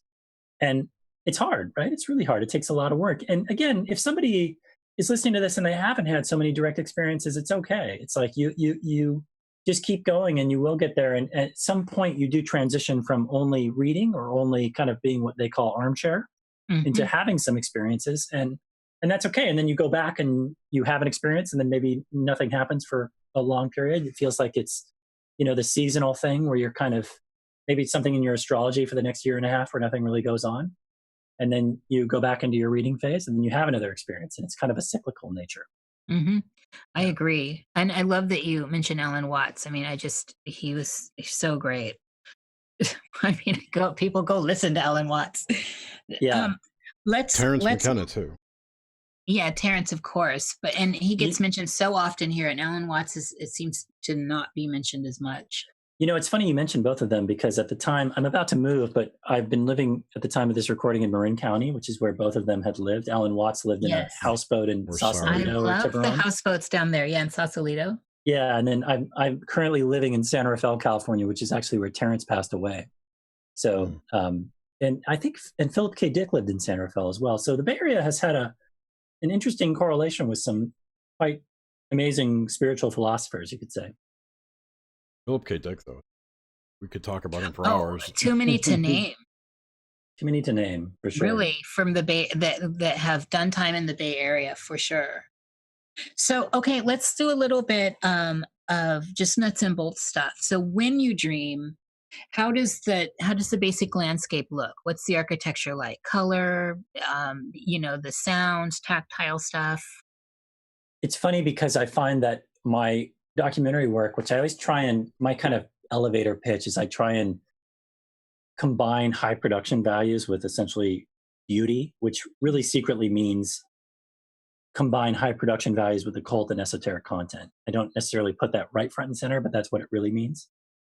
So that I find that I've been very influenced by certain people visually, and that hopefully that's a representation of the documentary work. And I find that during the internal experiences, I do have a lot of vivid, saturated colors. It's like everything's like perfect frame rate, high saturation. Like the saturation, it's like a Photoshop scene with 8 billion layers, and the saturation is cranked to incredible high amounts, right? Oh, wow. So it's almost like bioluminescent sometimes, but not always, but sometimes. So I do have a lot of dreams that happen in an evening time under a very celestial kind of vanilla sky. And I've found that, again, Cosmic Coincidence Control Center, I find that a lot of the experiences that I have had, that I've been very lucky enough to have through special alignments in life and just the stars aligned at that time space vector, happened under a very ethereal vanilla sky. So I do find that I have a lot of dreams in the evening. I guess dusk is my favorite time of the day. Oh, liminal, totally. Yeah. But again, a lot of them are weird things from the past that are just kind of like, seem like a standard operating kid at summer camp experience. Mm-hmm. Maybe under this kind of what is called in cinematography blue hour too, when the sun sets and the sun is gone, but everything's blue for about an hour. They call it blue hour, and a lot of directors like to shoot at blue hour because it's very cinematic, right? Is that different from violet hour? Why do I always think of the violet hour? It generally is like full sunset, and then maybe it goes to violet and then blue. Okay. And it's kind of like when I witnessed the last eclipse that happened. I went up to Oregon for it, and it's very much like a 360 kind of sunset combined with blue hour. But that dynamic is also very present as well. And even though it's happening in a normal like 3D material reality, it's not like you're in fractal holography of some sort of weird psychedelic experience. But it's very much like, again, you have a dream of you with the red bench outside your parents' house, or you at summer camp, or you in Hawaii having a grand vacation. So they're very, very material reality, very corporeal. So, and then, okay, so, and now more on the harder edged stuff, like this time, actual architecture. Are there, do you encounter spaces that are familiar, or is everything always new and shifting? I guess for me, I get the same buildings, but they're always a little different, but it's the same building. Like I have a house and it can be different. So that's it's kind of like the more enchanted version of somewhere I have been in the past. So it's like if I was in high school, if we were all drinking down at the lake or something, and there was a dock at the lake, it's like 7 years later in a dream that will be revisited again with two people that are from my past or one from my present that are there doing some weird thing together. It'll be Nish and I. It's a variant. It's a variant on that location. It's usually nature based, or else it's somewhere residential. I never really have these big city dreams, but it's somewhere somewhat nature based, and then a slight variant of that that's a little bit more the hypersaturated version of it. But it's also hard sometimes when we're having, if we are meditating and we're trying to visualize something, sometimes it seems like it's really dark and dim, doesn't it? So it's hard to really Yes. have full color saturation on something. So I think maybe as memories leave us and we maybe think back at our memory banks, it's almost like as they're further away, they get less saturated, and as they're more vivid and profound. And like, the evening I got married or something, again, under a vanilla sky, I remember that as a very saturated memory. And then I've had a couple reoccurring dreams of that experience where I kind of relived the experience. And I know one of the kind of visionary magic training dynamics is to revisit an experience or a dream from something numerous years ago and then see yourself subjectively, which has a very important component. And then also during that experience, as you can hold that memory, again, meditating on something that is something that you can hold the experience in versus just an empty mind meditation, depends on how people are. Then you can go to yourself objectively in that experience and see yourself going through the scene and remembering all the smells and the specific tastes and all the five sense details of that experience. So that's something that can have great benefit too. And we sometimes think of things that are seminal in our life, and those things, I think, for me, are the most saturated things as well in terms of color and vibrancy. Yeah, I agree. So, all right, let's have a moment on reoccurrence within the dream, and also how, if through, okay, so reoccurrence one, and then I'm looking at things that may have played out and maybe been prophetic in a way where they played out in your dayside life. And this could include things like deja vu, where you Yeah. remember it.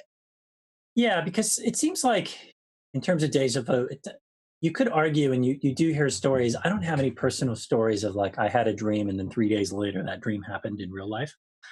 But we could think of much of what we see in a dream experience as something that we could interpret as, was that really an astral travel experience, or a, what is it called from that the Russians were doing, studying Remote viewing? remote viewing Remote viewing, experience. Yes. Exactly. So does that mean that outside of time, you actually were there and you actually witnessed an alternate timeline or an alternate experience, and that actually was something that really happened and you were there either subjectively or objectively re-experiencing it, right? Those are things I can't really answer, but I have not had a personal thing where I had some profound dream that then showed up later in life that was very telling and very seminal. But I could see how those things could happen because, we're taught that our dreams are just this random information and to just like kind of dismiss them. And I don't, I've definitely learned, if I was to ask the 10-year version ago of myself, my more stupid self in my 20s when I didn't know anything about anything, I probably would have said that. But now I've come to realize the importance of our dreams and how I don't think that necessarily from a true will standpoint that our dreams are concretizing something that absolutely is if you have a bad dream, it means you're going to have a bad year or there's going to be a bad week ahead or something like that. But I do find that I see the importance in dreams, and I see that you can really cherish some of them as some of your most cherished memories as well, because maybe it was you experiencing that for real in some alternate place. In one way, they're almost like a tarot card, a tarot pull for yourself, because the symbolism and whatnot doesn't really mean what it's presenting. It's more metaphor. Mm-hmm. And that you have to read Mm-hmm. from it. It doesn't mean you're going to have a shitty year or whatever. Yeah, absolutely. It's Absolutely. And so much of how tarot is interpreted as well is kind of the same dynamic, right? It's like most of the things that you think they originally mean don't mean that at all. And there's a much deeper reason for them. And a lot of the times when you see that you've pulled the death card, it doesn't mean somebody's going to die. It just means that something stupid in your life is going to go away. The stupid thing is going to die. And you are conscious enough to see that you are having a cyclical kind of reboot on something. So it's almost a good thing. It's a lesson. Right? Yeah, it's a lesson. And so if you have some bonkers dream about a alligator chasing you naked through the school hallways or something, it doesn't mean that you have some, huge self-confidence thing about your body. It just may be saying that there's a bigger picture perspective on something about something that you're a little bit insensitive to or self-conscious about. Right. Yeah. Yeah, super cool. But do you guys always find that through guests that you have on this program talking so much about dream life that it really helps? It's almost like an astrological session with somebody, right? Where you can sometimes really pull out personality traits on people's dream life, especially if they've had a very vivid dream life or have been fully honest about some of the experiences that they've had through dreams or reoccurring themes. You can tell a lot about somebody, for sure. Yeah, I don't think we get a wide enough data set from people to make that determination. However, there are instances where people tell us stuff and I'll know right away what it meant. It's like Right. it just comes to me like boom. I know Nish has the same thing, but like for instance, Josh Cutchin was on a few weeks ago, and he's been writing books about fairies and fairy lore. And he had this really strange dream where this fairy queen, for lack of a better term, like kind of acknowledged him in the dream, and he didn't know how to take it. And it just seemed to me like it was a thank you. Yep. To other people too. It was a remarkable dream to him. Yeah, absolutely. So I mean, there are instances like that where we had a standout moment in the. Yeah, and I wonder if people have had reoccurring dreams over and over again that is almost like showing them that they need to do something in their life to level up in Donkey Kong to get to the next stage. And until they do, it's like you have to face your obstacles, and what is in front of you have to kind of consciously and honorably interact with to kind of then move beyond. It's kind of like the dynamic of if you're into dating idiot people or something, and you keep a cycle up of dating idiot people until you consciously fix that thing in your life that's going to then kind of break that unconscious pattern. If you will have reoccurring dreams that kind of show you that thing until that point in time. That's not something that I personally have experienced, but I'm sure that's something that somebody might have a reoccurring dream of something in their life until they consciously, it's trying to be made, it's unconscious currently in their life, and the dream's trying to show you how to be conscious of that and then fix that in your waking life. And you might have the exact reoccurring dream over and over again until that is solved. I can't recall who it was. One of our guests, who's more magically inclined, also had a reoccurring dream that led up to, was it the birth of his child or the death of his mom? It led up to a very significant event in his life. And when he crossed that threshold of that event, that dream stopped. It was all about that event. And it changed the trajectory, Wow. It was such a life-changing thing. I think it was who was that, Jerry? And the child didn't live long. Oh, John Brisson. Maybe it was John. I can't recall. There's so many. It was his kid. Was it the guest's child that didn't live? Yeah. I think it was John. He's the only one I remember that had that in his life. Yeah. And so that was it was like, this is going to reoccur. Like somehow he already, whatever we are beyond this, knew that this significant event was happening. And he also, in my recall of this, which is so funny because memory, right? Was how it awakened him in a different way. So the death was a blessing and a terrible thing at the same time. Right. But how it changed his idea of things, of the reality around us. Yeah, and death is such a interesting perspective because as you become more developed, you certainly have different perspectives on death and see it not so much as a hard ending, but more of a rebooting. I mean, the saddest part of death, especially the death of a young person, is that you don't get to spend the time with them, but your time with that person has wrapped up, right? So that's a very sad thing, especially if you wish you'd had a lot more time with them. But from a larger perspective, I know somebody that has had several kids, and they positively say that they have known their kids before, and their kids it's been flipped where their kids have essentially raised them in the past. Again, maybe thousands of years ago. So again, it's sad if we have this cyclical kind of chapters in our life, and maybe people that come into our life we have in different configurations. It's like the deck of cards is shuffled in a different cycle. Yes. And it's sad if in this particular cycle the time was taken away. So that's a sad part. But knowing that from an empowering and a glass half full perspective that you might see them again is a really nice way to look at it. Well, let's ruminate on this for a bit. So give us your ideas from your sphere about the process of death and dying, and what is that, and how does it play into this experience we're having altogether that we're calling waking life or the dayside experience? Yeah, I think somebody, again, I don't have all the answers to this, especially when somebody dies really tragically young. But when somebody chooses to wrap it up, and of course, it's such a wonderful thing if somebody does pass in their sleep, isn't it? It's something that we all kind of wish that we will one day go with in our sleep with our loving family around us. That's kind of like the ideal way a lot of people think to go. Either that, or they just want to go out with a blaze of glory somehow, climbing the mountaintop or something more heroic and adventurous. But in terms of that, I think that there's a dynamic with just knowing that death is not so much a exit, but more of a reboot. And that I think sometimes when people don't live a conscious life, I mean, anybody that's kind of trying and walking the path a little bit gets my vote, even if they're early steps in it. It's like, as Gurdjieff said, it's hard to see progress on a planet of sleeping humans. But when people are, for every 1,000 people that don't leave Plato's cave, if one person has left Plato's cave and is actually trying to be excellent and find some magic and some enchantment and be all that they can be, and really work on themselves and their own growth, and see outward manifestations in their own creativity, I think that a lot of the times those people tend to sometimes sadly leave us early because they've kind of done everything that they need to do, and they've created a body of work that's kind of like, well, kind of, I'm 45 or I'm 50 and I've said everything I need to say and I've made everything I need to make, and I think I'm ready to wrap it up, right? And then I started a podcast. Yeah, we're just getting started.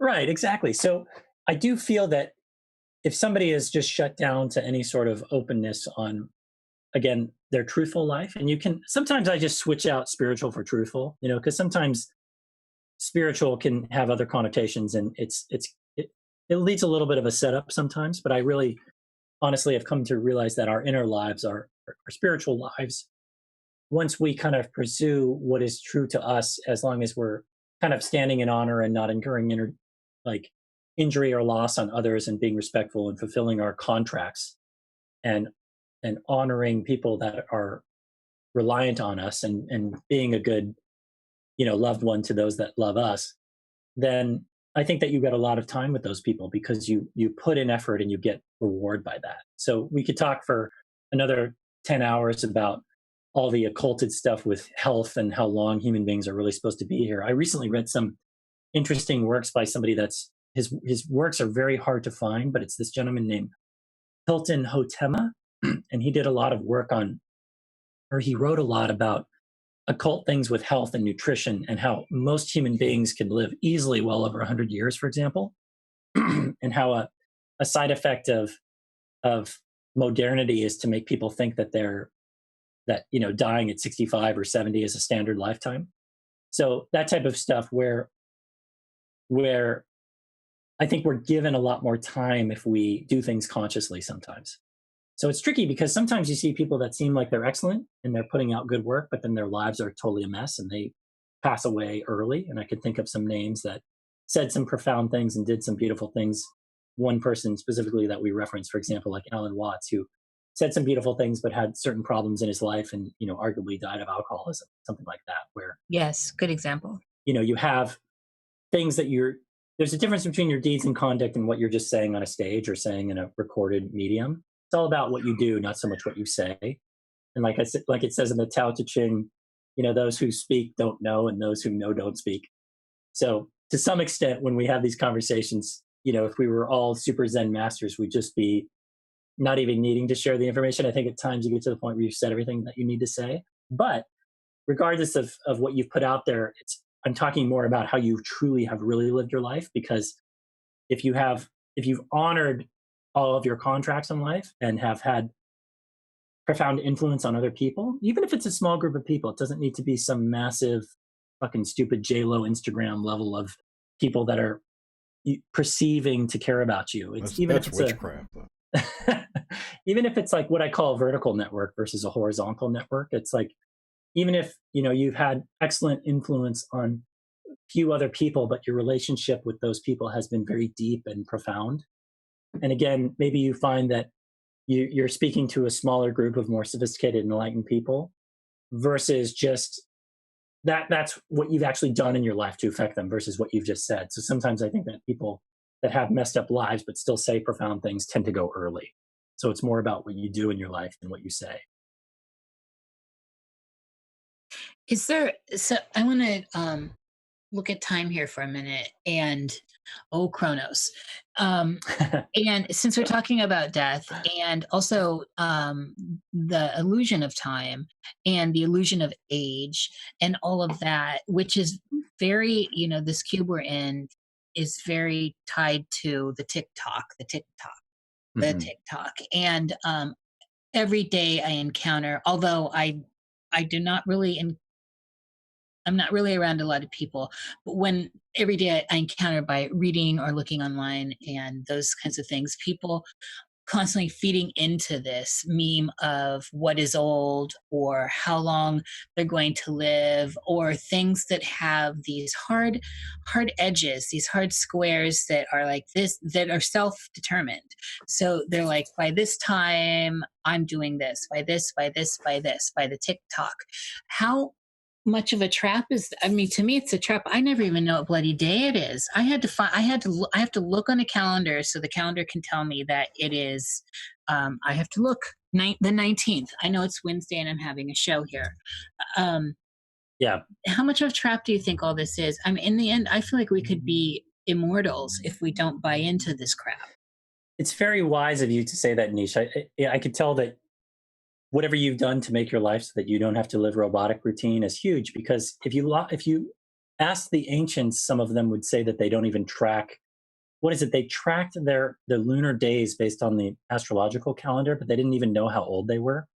It's like they Right. cared about the cycles of when to plant and when to harvest and things like that, and the moon and the lunar and solar cycles, and then also some of the larger, big time cycles. But they didn't even give a shit about like their actual age because it wasn't relevant. It didn't matter. It wasn't like That's exactly my perspective. It does not matter.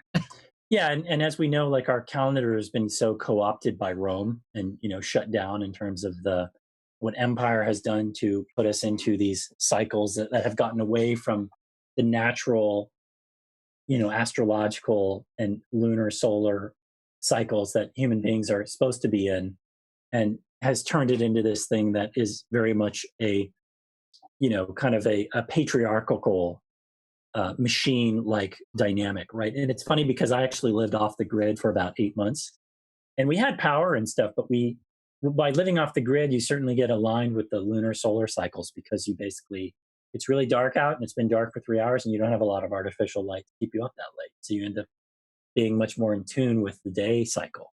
Yeah, it's And, wonderful. It is wonderful.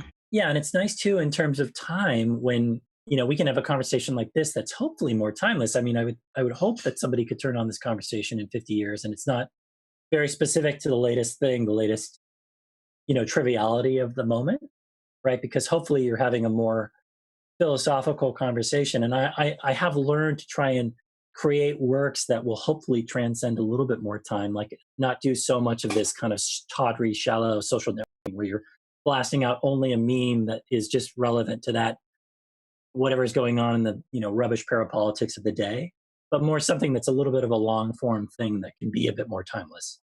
So Yes. whether or not it's something that's based on life or again, I look at everything. It's like, how does this affect your life? How is this relevant? And how can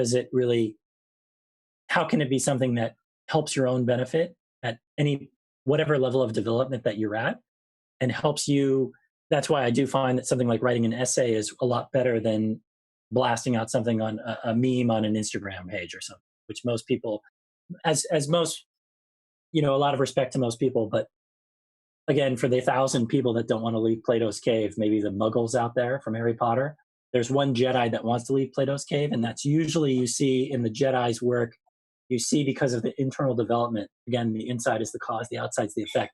You see outward manifestations that are kind of seminal works, and then you see something like, somebody like Carl Jung, who then has entire scholarly people follow his body of work, or somebody like Tolkien, Tolkien scholars or Jungian scholars, because these people made such seminal works that's so timeless, because they were the ultimate, created these ultimate bodies of work that weren't these short form, quick, discursive internet meme things or social networking little blasts that make you go from scroll to scroll in a very destroy your spiritual growth or they're so discursive that they destroy your concentration. So it's hard to focus on something.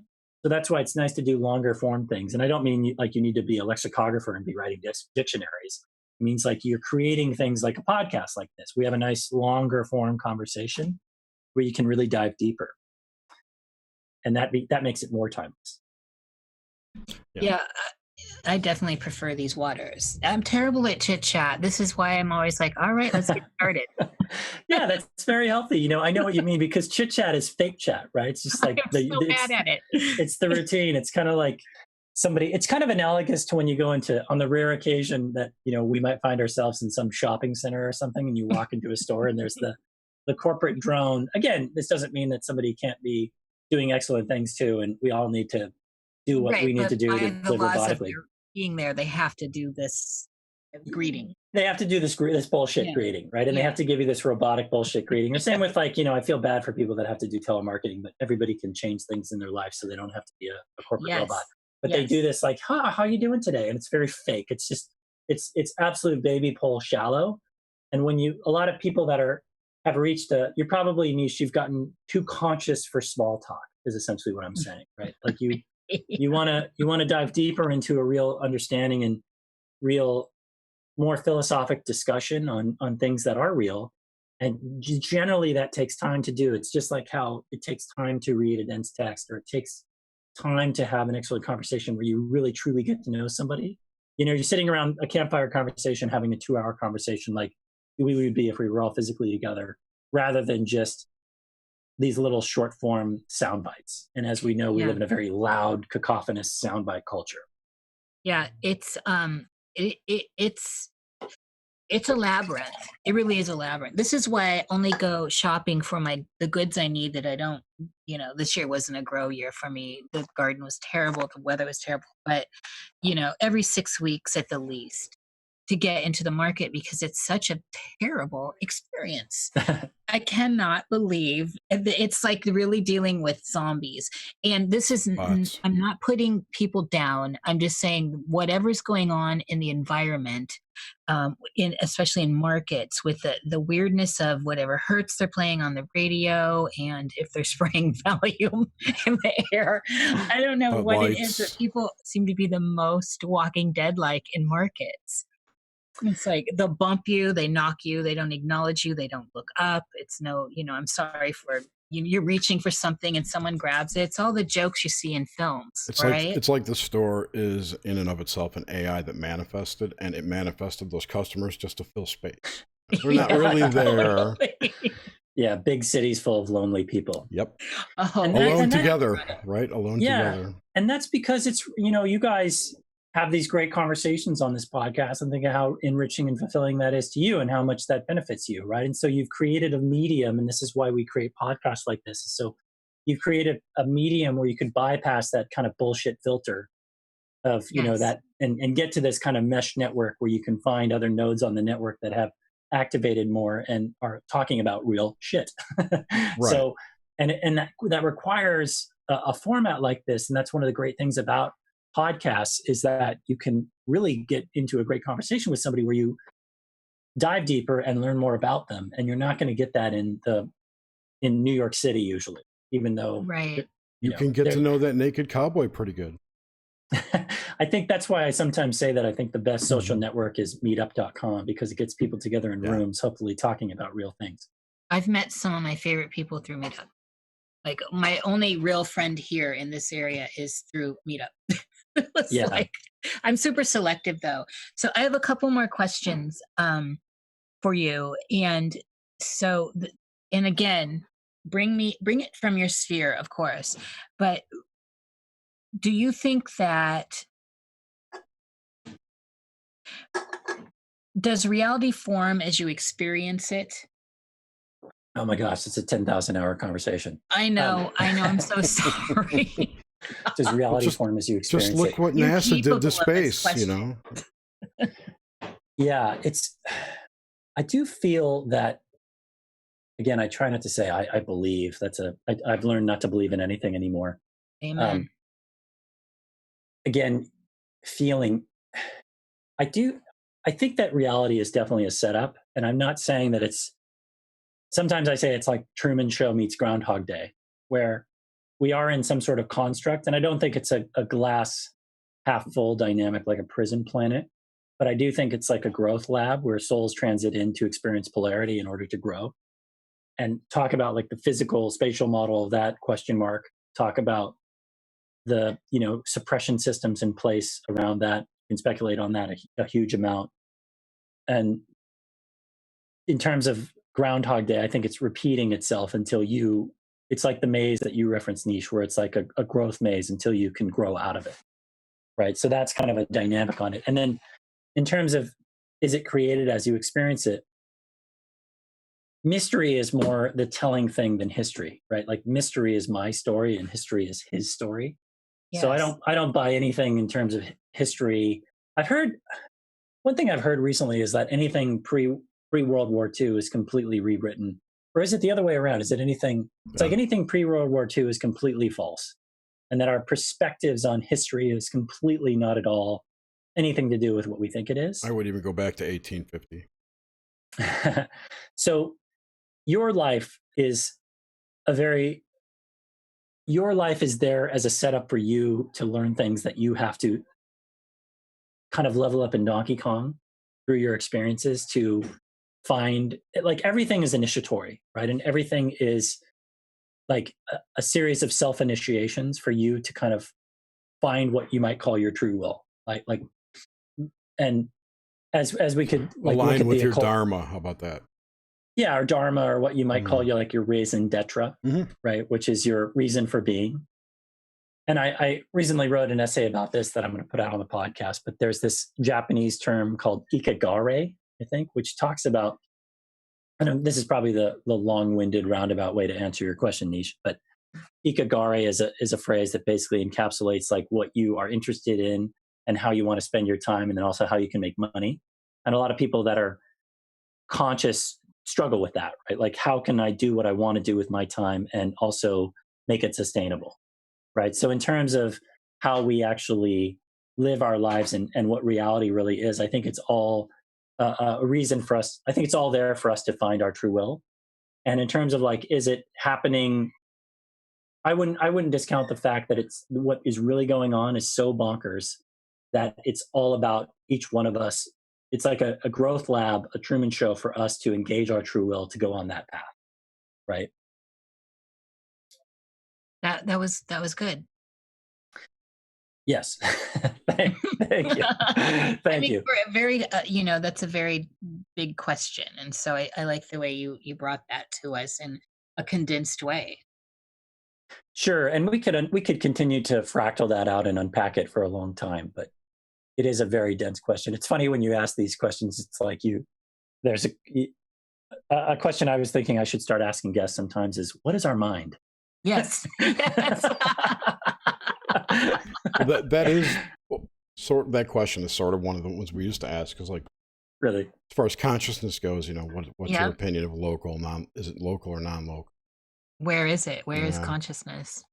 I totally buy that we are essentially subjective consciousnesses that are essentially like fractal tree branches of a larger objective consciousness, right? So our minds are essentially an interface with divine mind, because like the all is like the all is essentially a mental construct, right? So I think that we are in a larger divine dream from a larger being, right? And if you want to call that the source of all things or the dream source.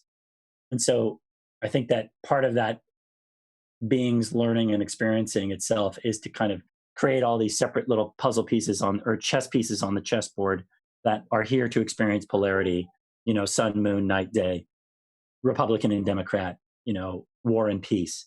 And so we transit here for maybe 100 years to experience some polarity and then kind of report back to itself what ourselves have experienced. And if we can access that higher self, in whatever way is a little form, it's like maybe yourself and maybe your higher self and my higher self will find our very similar thing. And that's why sometimes you hear the term like, we are all one from a highest level. There's so I alluded to this earlier, and I think this will be my last before questions or whatever Jerry may have also. Sure. Yeah. But in this, there's this idea of, so back to death, everything's kind of death, right? Which is life. There's this idea that we are dead, even though we're having. So I don't want to get those realists and rationalists engaged here with the craziness. Yes, you can cut yourself and bleed, you can kill, all this. So just that aside, follow me, because I can hear certain people saying, "Well, we're alive." There's an idea in some of the deep Gnostic work that we're here in this nowness right now is actually kind of the dead plane, where the death on this side is actually birth. And so without, I think, throwing more into that pot, what do you think about that idea, that kind of inverseness that's going on, the 0 point, right? Death and birth. It's important to realize that nothing comes from here. Everything comes from elsewhere. Mm-hmm. And especially from as we talk about creativity, like the muse or getting data. Mm-hmm. So it does resonate with me in what you said, that this plane, this kind of material plane, is a lower density plane from higher places. Mm-hmm. So again, that we are a derivative of something else. So that's why that does resonate in that regard, and that I wouldn't call this necessarily a death zone, but I would call it a very difficult place. And if you can do Earth, you can do anything, right? Yes. So we kind of experience this, and it's hard, right? People's lives are hard. I mean, life is not easy. It's even if you open up to things and have a more, what you might say, you might want to move towards a more mystical life or a more magical life. You still have our struggles, and we all have our bags of shit. And so Absolutely. I think that we come from, essentially, this sounds maybe a little bit John Lennon, but we do come from pure love. And that as you go down these various densities of experience, you kind of will one day get back to that place.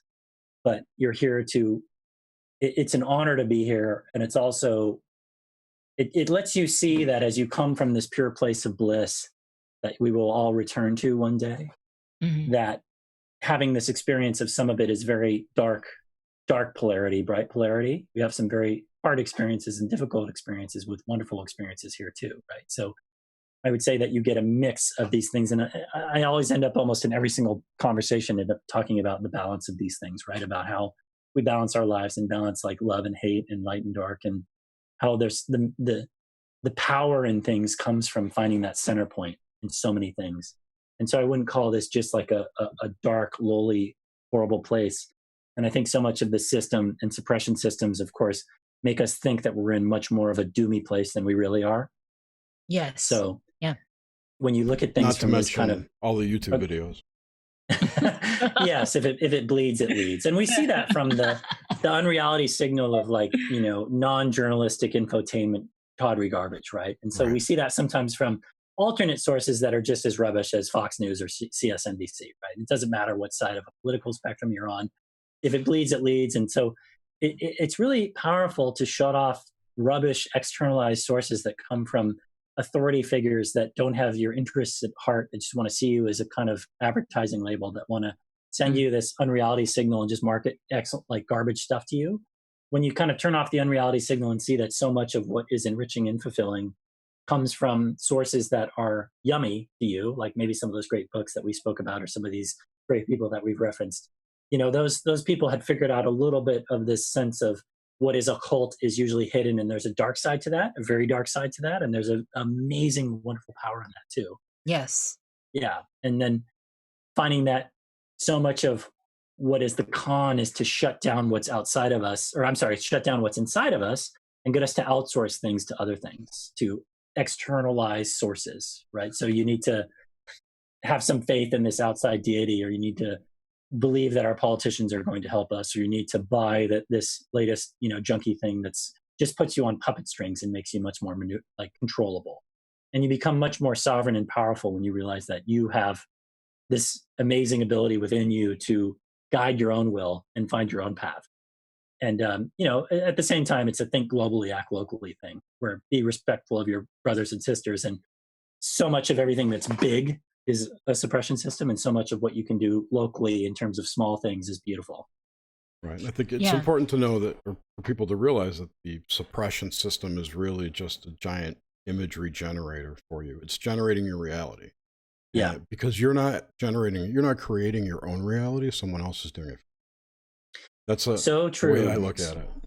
So true. And people that sometimes don't understand what that means exactly. I mean, it's just like if you turn off signal to noise and turn off rubbish, and if you, like we talked about the Eucharist, for me, I found that happens to be a 2-component thing, but maybe it's a 7-component thing. You know, maybe it's drinking excellent water and drinking really clean water and eating organic foods and turning off all garbage sources of news. I mean, I give a lot of respect to the kind of independent journalist that might have his own blog and is doing some shred of real journalism. So you find these you find these bottom-up sources that have shreds of truth in them.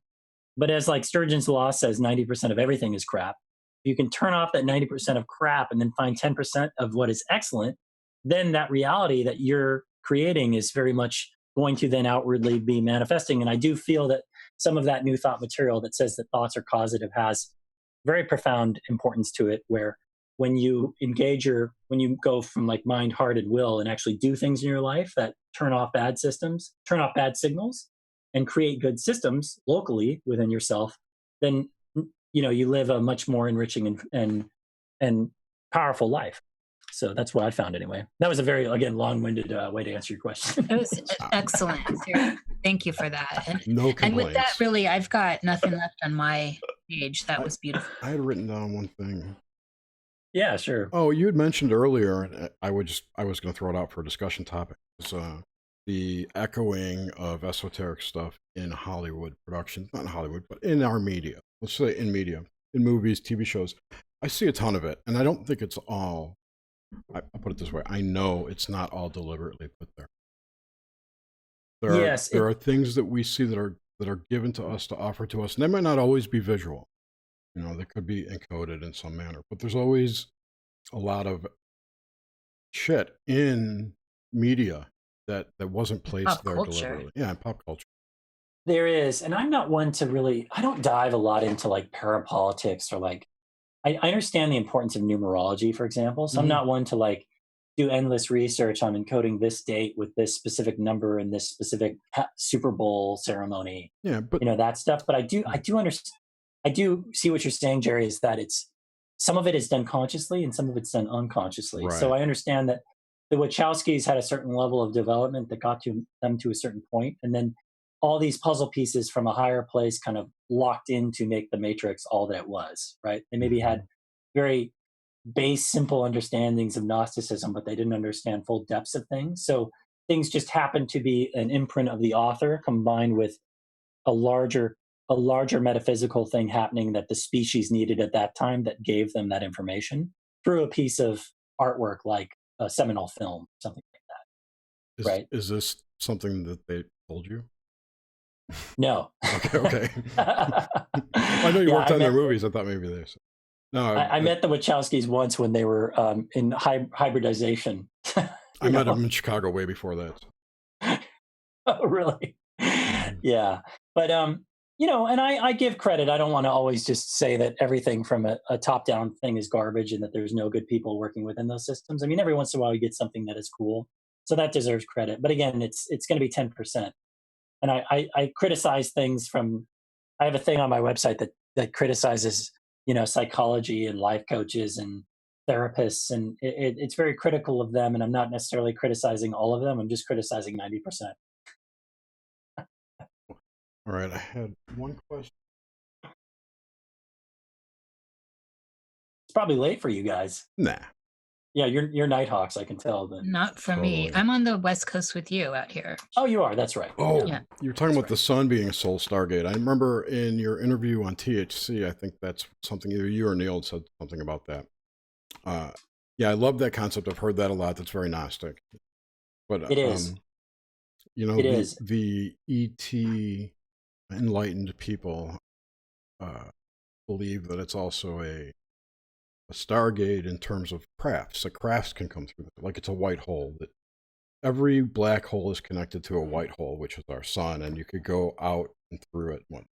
So, I mean, it's kind of carried over to the physical through these people, in addition to the or the spiritual, whatever you want to call it. You really have to have a spiritualized mind to even really, I think, start to understand what the real spatial model is. Yeah.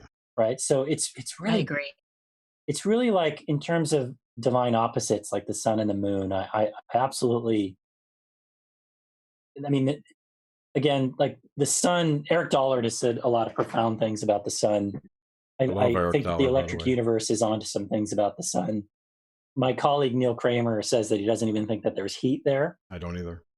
And that, there's, again, what's really going on, I think, is so forces you to get so outside what Nietzsche said, the cube that we're in, right? And so it's so bonkers, I think, what is really the real deal of what we're in, that it's you have to have that kind of, you have to get to a certain development, especially in terms of understanding what you are, to then understand what's out there, right? And so the sun, I think, is something that we know ancient cultures had such profound connection with and such deep worship to. And I think that, and I think that they obviously, so much of what religion does is give you kind of these externalized half-truths and corporealized things like the sun. Obviously, Jesus is the S-U-N of God, not the S-O-N of God. So, right. So much of what we see in terms of astrotheology and shamanism, those two things are so correlated. And I always highly recommend, if anybody has any sort of ceremonial experience or does any sort of ritual, to try and do it out in nature, because, again, the Eucharist that we talk about, another component of it with eating healthy foods and listening to proper frequencies and having some sort of plant that you have a relationship with, or some sort of ceremony that you have a relationship with, is the relationship of those, the feminine moon and the masculine sun. And if you could do that in nature, those things will be teachers during that experience. I just want to do a little shout out to the electric universe. I think they're onto something too. Absolutely. Yeah. I mean, again, Tesla, it's always nice to look at correlations that you see from people's material. So if Tesla is saying, to understand the universe, you must look at frequency and vibration. And then William Walker Atkinson is saying that in the Kybalion, that, he's telling you that one of the main principles of natural law is vibratory. And that when to reference something else, like when I ate LSD, it was like everything's shimmering and vibrating. And I think that it's showing you, it's taking off, to go back to that optometrist metaphor, where you usually have these blinders on that don't show you reality how it really is. You don't see the vibratory nature of everything just visually right in front of you. And when you have some experience that then shows you that there's data transmission in light, and that light is constantly trying to come into you, and that gnosis is trying to access you, and you just have to not only structure your life, but then become a vessel that you can receive that information from these, teachers. That is very profound, very profound. And our relationship with nature is so huge. So get out into nature. It's so important. And it does seem like the trajectory right now is pushing everyone away from nature. Like, it's just overwhelming how detached so much of the public seems to be. When I go out into the world, it seems like there's that so much could be resolved by getting, at least fostering some sort of relationship with nature. Go out into the wood where there is nothing, turn your phone off, and just go on a hike, right? Did you listen to the interview with Carl Abrahamson? I didn't. I think it was I'm on not sure, Jared. A Culture or THC, I don't recall. However, he said the exact same thing. If you want to initiate or wake up, go spend a night alone in the woods. And again, to reference something that we talked about earlier, we're taught that the woods at night are so scary, and that's one thing that I really don't appreciate from horror movies. And even though, again, I'll watch a trashy horror movie here and there, is that me too. I love them. we're so like, scared of the night, right? Like, the night is such an amazing thing, and people are so afraid to go out and to do things. And that obviously so much of what you could say is a false dynamic today is technology, where people want to upload to a VR space and experience playing Battlefield, rather than going out and having an amazing that's just the 99-cent store version of what you'll get out in the woods in the Pacific Northwest in terms of enchantment. And for our featured documentary, Transmutation, we went to some of these old growth forests that were just so like, just to be there felt so amazing. And there's this Japanese term called Shinrin-yuku, which is forest bathing, right? So just getting out into the forest, it's just like you get, again, the cosmic car wash. You get it in 3D material reality too, just by being around those old growth trees that are hundreds of years old. They release their essences at like 3 to 6 feet. That's human height. The oils and everything are released in that. Huh. Wow. Yeah. Wow. And that's the thing, is that I hope that, we could have this could unpack into a much larger conversation, but in terms of like environmental destruction, it does pain me to know that there is such, damaging environmental destruction going on as much of the species is in, coming out of very low resonant consciousness. And I think knowledge of the solution is half the knowledge of the problem is half the solution. So as compared to the 50s white picket fence version of what people cared about the environment versus now. Yeah. And of course, climate change is a whole separate story, but obviously a species that creates plastic and burns fossil fuels is still in the sandbox of consciousness. But, and nature, getting out into nature and our relationship with nature is so huge. And it's really an honor if, as young people, to take off the VR headset. You can put that on occasion because I admit it's totally fun, but have a balance between the VR headset and getting out into those old growth forests. Or even if you live in the desert is full of magic. And right, all nature is, and there's any kind of landscape that will suit any kind of person. It's just a matter of engaging in it. And the scariest thing in the dark in nature is your shadow, right? We've created and the program around us has been there to tell us that there are these great fears out there. And what is that? That is our shadow content. I all of a sudden I have to engage with my own senses out in whatever wild nature there is. I'm engaging with myself. There was that movie recently. Oh my God, it blew me away. Everything's Lost with Robert Redford. I think that's what it's called. Everything's Lost, or something like that. Unbelievable, esoteric, deeply philosophical film about exactly this. And it's just profound. I cannot tell you how profound it is. And all is lost. All is lost. Thank you, Jerry. I knew Jerry was going to be on that. So is that the boat one? Yes. Yeah. And it's him dealing with himself in the end. And what about that last scene? That is so provocative. It's so provocative of life and death and liminality and projection and what we want, where we're going, what's happening. There's so much just in that last scene. There can be huge excellence from like even lower budget Hollywood productions that are kind of these human interest piece movies, the ones that are a single guy stranded on an island or something. That's the perseverance through man versus nature stories, right? You have some, even though a lot of times you watch them and it's like a horror movie where they do something stupid and you're like, they would never do that. But at the same time, those kind of Lone Ranger movies can really be profound heroes' journeys. And, you guys have done a nice kind of hinting with this podcast where, we talk about night, and night is decay, right? So there is this decaying dynamic at night where, like Gurdjieff said, there's a nature component to that where like most decay does happen under the moon, but then there's an esoteric component of that, like Gurdjieff had referenced, where the thoughts of men are food for the moon, right? So a lot of the times at night, like we decay old things about us. And I sometimes think about how there's some statistic like scientifically about how our body every 7 years, like completely all the cells in our body are totally new every 7 years. And it's like, is all that stuff going to the moon to decay at night during sleep? I love that ponder. It's so juicy. And I guess that's a good place for questions. I got no questions. I also want to admit, and All is Lost too, there's no dialogue and it's only Robert Redford in the ocean. Yeah, brilliant. It's so brilliant. I put the trailer into the chat and also in the show notes. So there are no questions? Wow. There was one, but it was lost. All is lost. I know what it is, but I don't want to ask it because I wanted to ask another question, which I already forgot about. No, it's okay. Yeah. Oh, Well. the moon cycle is alchemical as well, because you've got the blackening at night, Oh yeah. the white. Yes.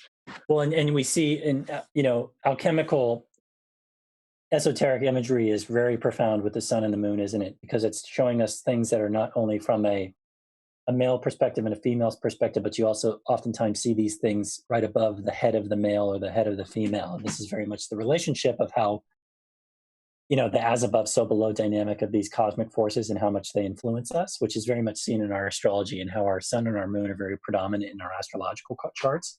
Mm-hmm. And then also from an alchemical perspective, I mean, alchemy is so fascinating. Another 25-hour conversation. Oh yeah. But you can sometimes you'll hear other sources that don't necessarily just buy the dynamic that the sun is masculine and the moon is feminine. Sometimes there's very valid places that I've read that have kind of advocated the opposite. But if you look at it in a lot of alchemical works, you do see the moon is represented as the element above the female and the sun below the male. But a lot of the times in those works, you oftentimes have to reference stuff on a grid in the image to see like what is lining up with what, which also has a significance. But I'm very, very fond of alchemical etchings and artwork, and that those things will end up showing you many more profound truths about what we are and what we're in.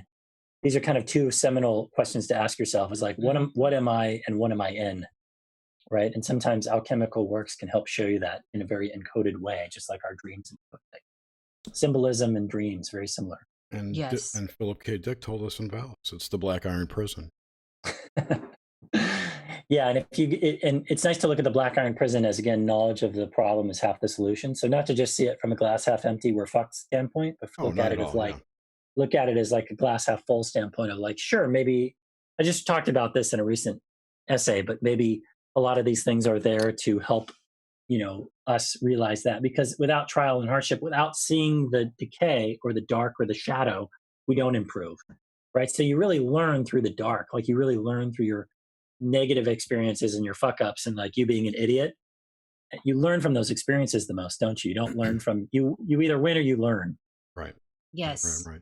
And you don't always learn when you win.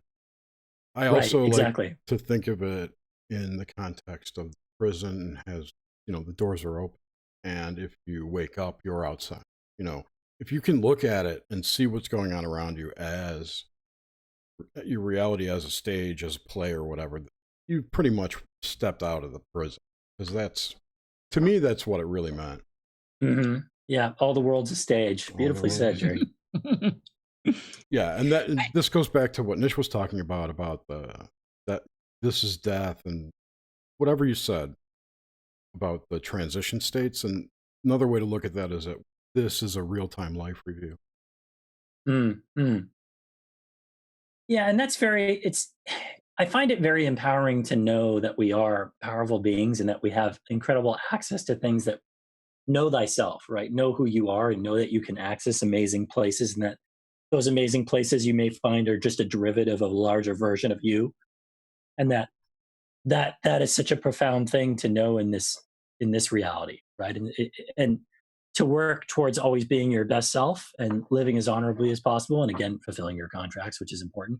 Like this is a dynamic where it's just, again, it's more enriching and fulfilling, like I've said, and it opens up the world to being a much happier world for you, because again, it's like, what are you going to do with this life? You've got only so much time this time around, so make it count and do awesome things with it, and hopefully create some cool things like excellent podcasts and good conversations and great art and seminal music and excellent movies, literature, and excellent movies. Mm-hmm. Yeah, I do like the fact that, not to linger on, but it's not talked about enough, and the fact that the lunar cycle and the solar cycle, the lunar cycle is the cycle of decay biologically, and it seems like a lot of I don't hear that being acknowledged enough. Mm-hmm. So I'm grateful that you brought that up, because it's a significant thing to ponder, but it's also a reality. It's when things are breaking down, tissues breaking down, the creepy crawlies are eating them, the decay is happening. It's the silver light, right? Yeah, and there was that like Nine Inch Nails video that showed a fox rotting or something, and everybody's like, "Oh, it's so Yes. disgusting." And you got to Yeah. realize that's just a natural part of nature, right? Is to And have closer. some bloated, decomping corpse being eaten by maggots, and that's we think of that as disgusting, and it might not smell very good, but it's part of the cycle, right? And what's really disgusting is a society that creates fucking plastic, and there's some advantages to plastic, but we create these things that don't break down, that aren't part of that decay cycle. And then we have these ocean gyres I full of know. a big Glass, problem. please. But they're not. Yeah. Okay, people say that it's not part of. It doesn't decay. Whatever. It just doesn't fit into our model of what a decay should be. It doesn't fit into our lifetime of decay. It's still made with organic stuff. There's every chemical, everything on this planet is organic. It came from even here. yes, even radioactive stuff. Even Yeah. Right, exactly. So Yeah, no, plastic, it's true. It's good. Yeah, plastic is and technically organic. It just doesn't decay on our time schedule. It's right, bad and chemistry. but it Mhm. doesn't follow the natural cyclical season decay, as I guess what we should say. And I so we know. have a lot of byproduct. But it's a good point, Jerry. That there are some, again, like everything, balance, balance, balance. It doesn't Right. mean that everything with plastic is terrible. There's some huge advantages to plastic, and some of the technology that's working on cleaning up problems with plastic is made of plastic. So Yeah. And you know, George we find that Carlin said that the Earth may have evolved us to make plastic for it. right, right. Yeah, and we may Well, have created we may I'm have s- created radioactive waste so that we can use mycelium to clean it up and Exactly. Yeah, discover that. exactly. Right. I'm still a fan of glass, though. Glass is sexy. I like getting stuff in glass. Glass is happy to the environment. There's so much. It was a wonderful thing to look back and see how much glass in my lifetime. How much glass, even like Noxema, everything was in glass, and Mm. I don't know. There's just something to me sexy about glass, where plastic lost the sexy. Not to mention, it's terrible on animals that it finds itself inside of, like in the ocean and all that. Yeah, and it's funny. I used to work at a video store in high school, and I would shrink wrap movies in this weird plastic wrap, and it wasn't under very good insulation. And one day, this woman came by and told me that, like at hospitals, they had banned the plastic wrap on food because it caused infertility. I was standing there, like breathing in these plastic fumes, and then it's like, oh, geez. And there's a documentary written or made about a couple in a major city, Chicago or New York, that tried to live essentially the entire 1 year without any byproduct waste. And they use glass. They use glass containers, like ball glass jars, right, which are really nicely made glass. And Oh, I there's love some, it. yeah, huge advantages to that. My mom is a little bit of a half like hoarder and saved all these ball jars from her mother, and they're really like high quality glass that don't have any planned obsolescence in them, like some modern glasses that will just Right. crack very easily. Yes. The old Yeah. glass is great. And it's just beautiful. It's tactile. I don't know. There's something that it really engages the sensate for me, and I You, like to keep glass. I don't know. you should That's a whole other subject. you should try it. Should blow it sometime. The place by me where I used to go kind of closed, so I don't know where to go now. It's Mm, very fun. yeah. Yeah, I don't want to do that. I've been around. I have glass blowing friends. It seems I'm a little klutzy for that. Another amazing art form, though. We all find our kind of special. It's all about the cottage industry. Yes. Creating Yes. something in a blacksmith shop like cottage industry style. And as long as you create something that has quality product, whether or not I try and do that with documentary films or Mhm. some sort of essay I write or something I speak on. But like if whatever is your niche that is like kind of brings in your muse and is you doing you and is something that creates quality in that cottage industry style. You make Yes. very intricate, ornate notebooks or crafts or something that you just play with your own single instrument. That's mad respect, and that's huge for your creativity as to help be part of that creative process. I think that's what we're here. I think that's part of the point of being here, is that creative energy. We see it, of course, through procreation, literally, as we talked about earlier. But I do think that the act of getting creative, wherever that is for you, whatever that is for you, there's something that unlocks this code within us and changes. We could go into the science of it, but there's something very important and significant about it.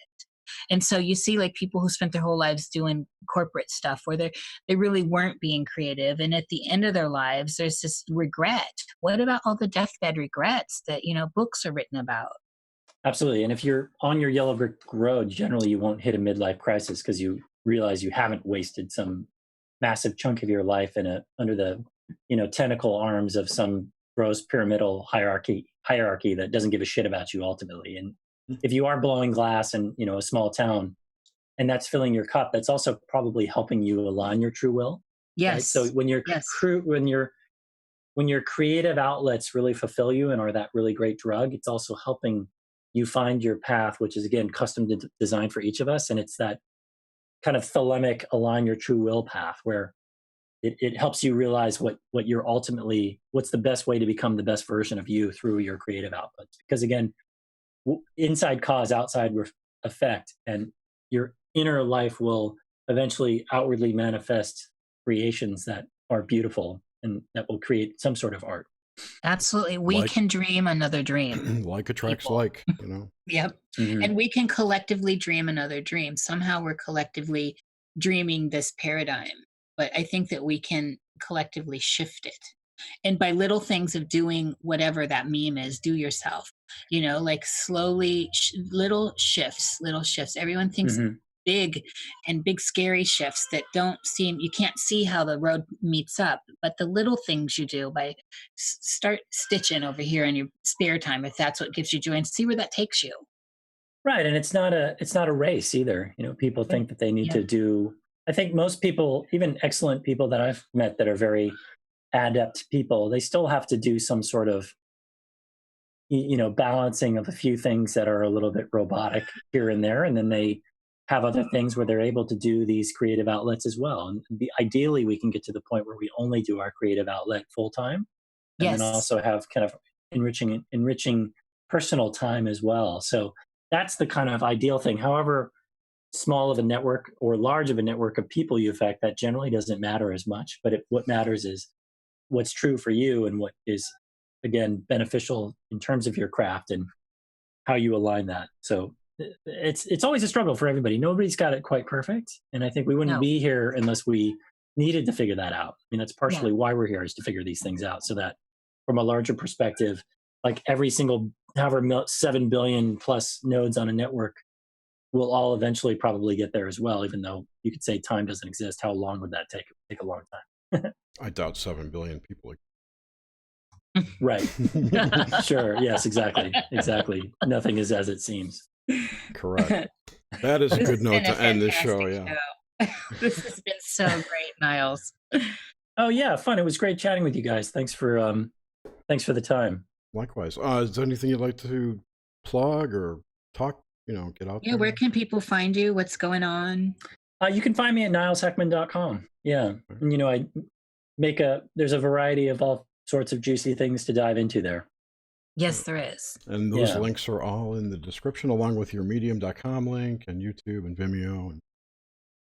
And I've been trying to do less and less anti-social networking. So we all have to play the game a little bit here and there marketing wise. But did not put your Twitter in there. I didn't put your Facebook. See? It's funny. I used to do some anti-social networking, and then I subsequently just zeroed all the accounts out. So I have an empty Twitter, an empty Facebook, and an empty Instagram, so that some bot doesn't take over the account or something. And I realize that some people are decent at those things. I try and long form things. That's why I like Medium, for example. But I find that it's much better to spend your time creating something that will be out there for a long time. And I don't think you're going to be in the nursing home caring about your Instagram feed. Essays are hyper sigils in a way. So. Hyper sigils of it. Yeah, they are. I mean, they really are. But that's a 10-hour discussion. Yeah, so, seriously. Thank you so much, Niles. It was wonderful talking to you. And please don't hang up. And everyone else who's watching or listening, thank you so much. Be sure to tune in next week when we have guest Teresa Yanaros from Divine Frequencies. I think it's her radio show. That should be an interesting conversation. So have a good night and be sure to give us a like. Thank you, everyone. Thank you. Cheers.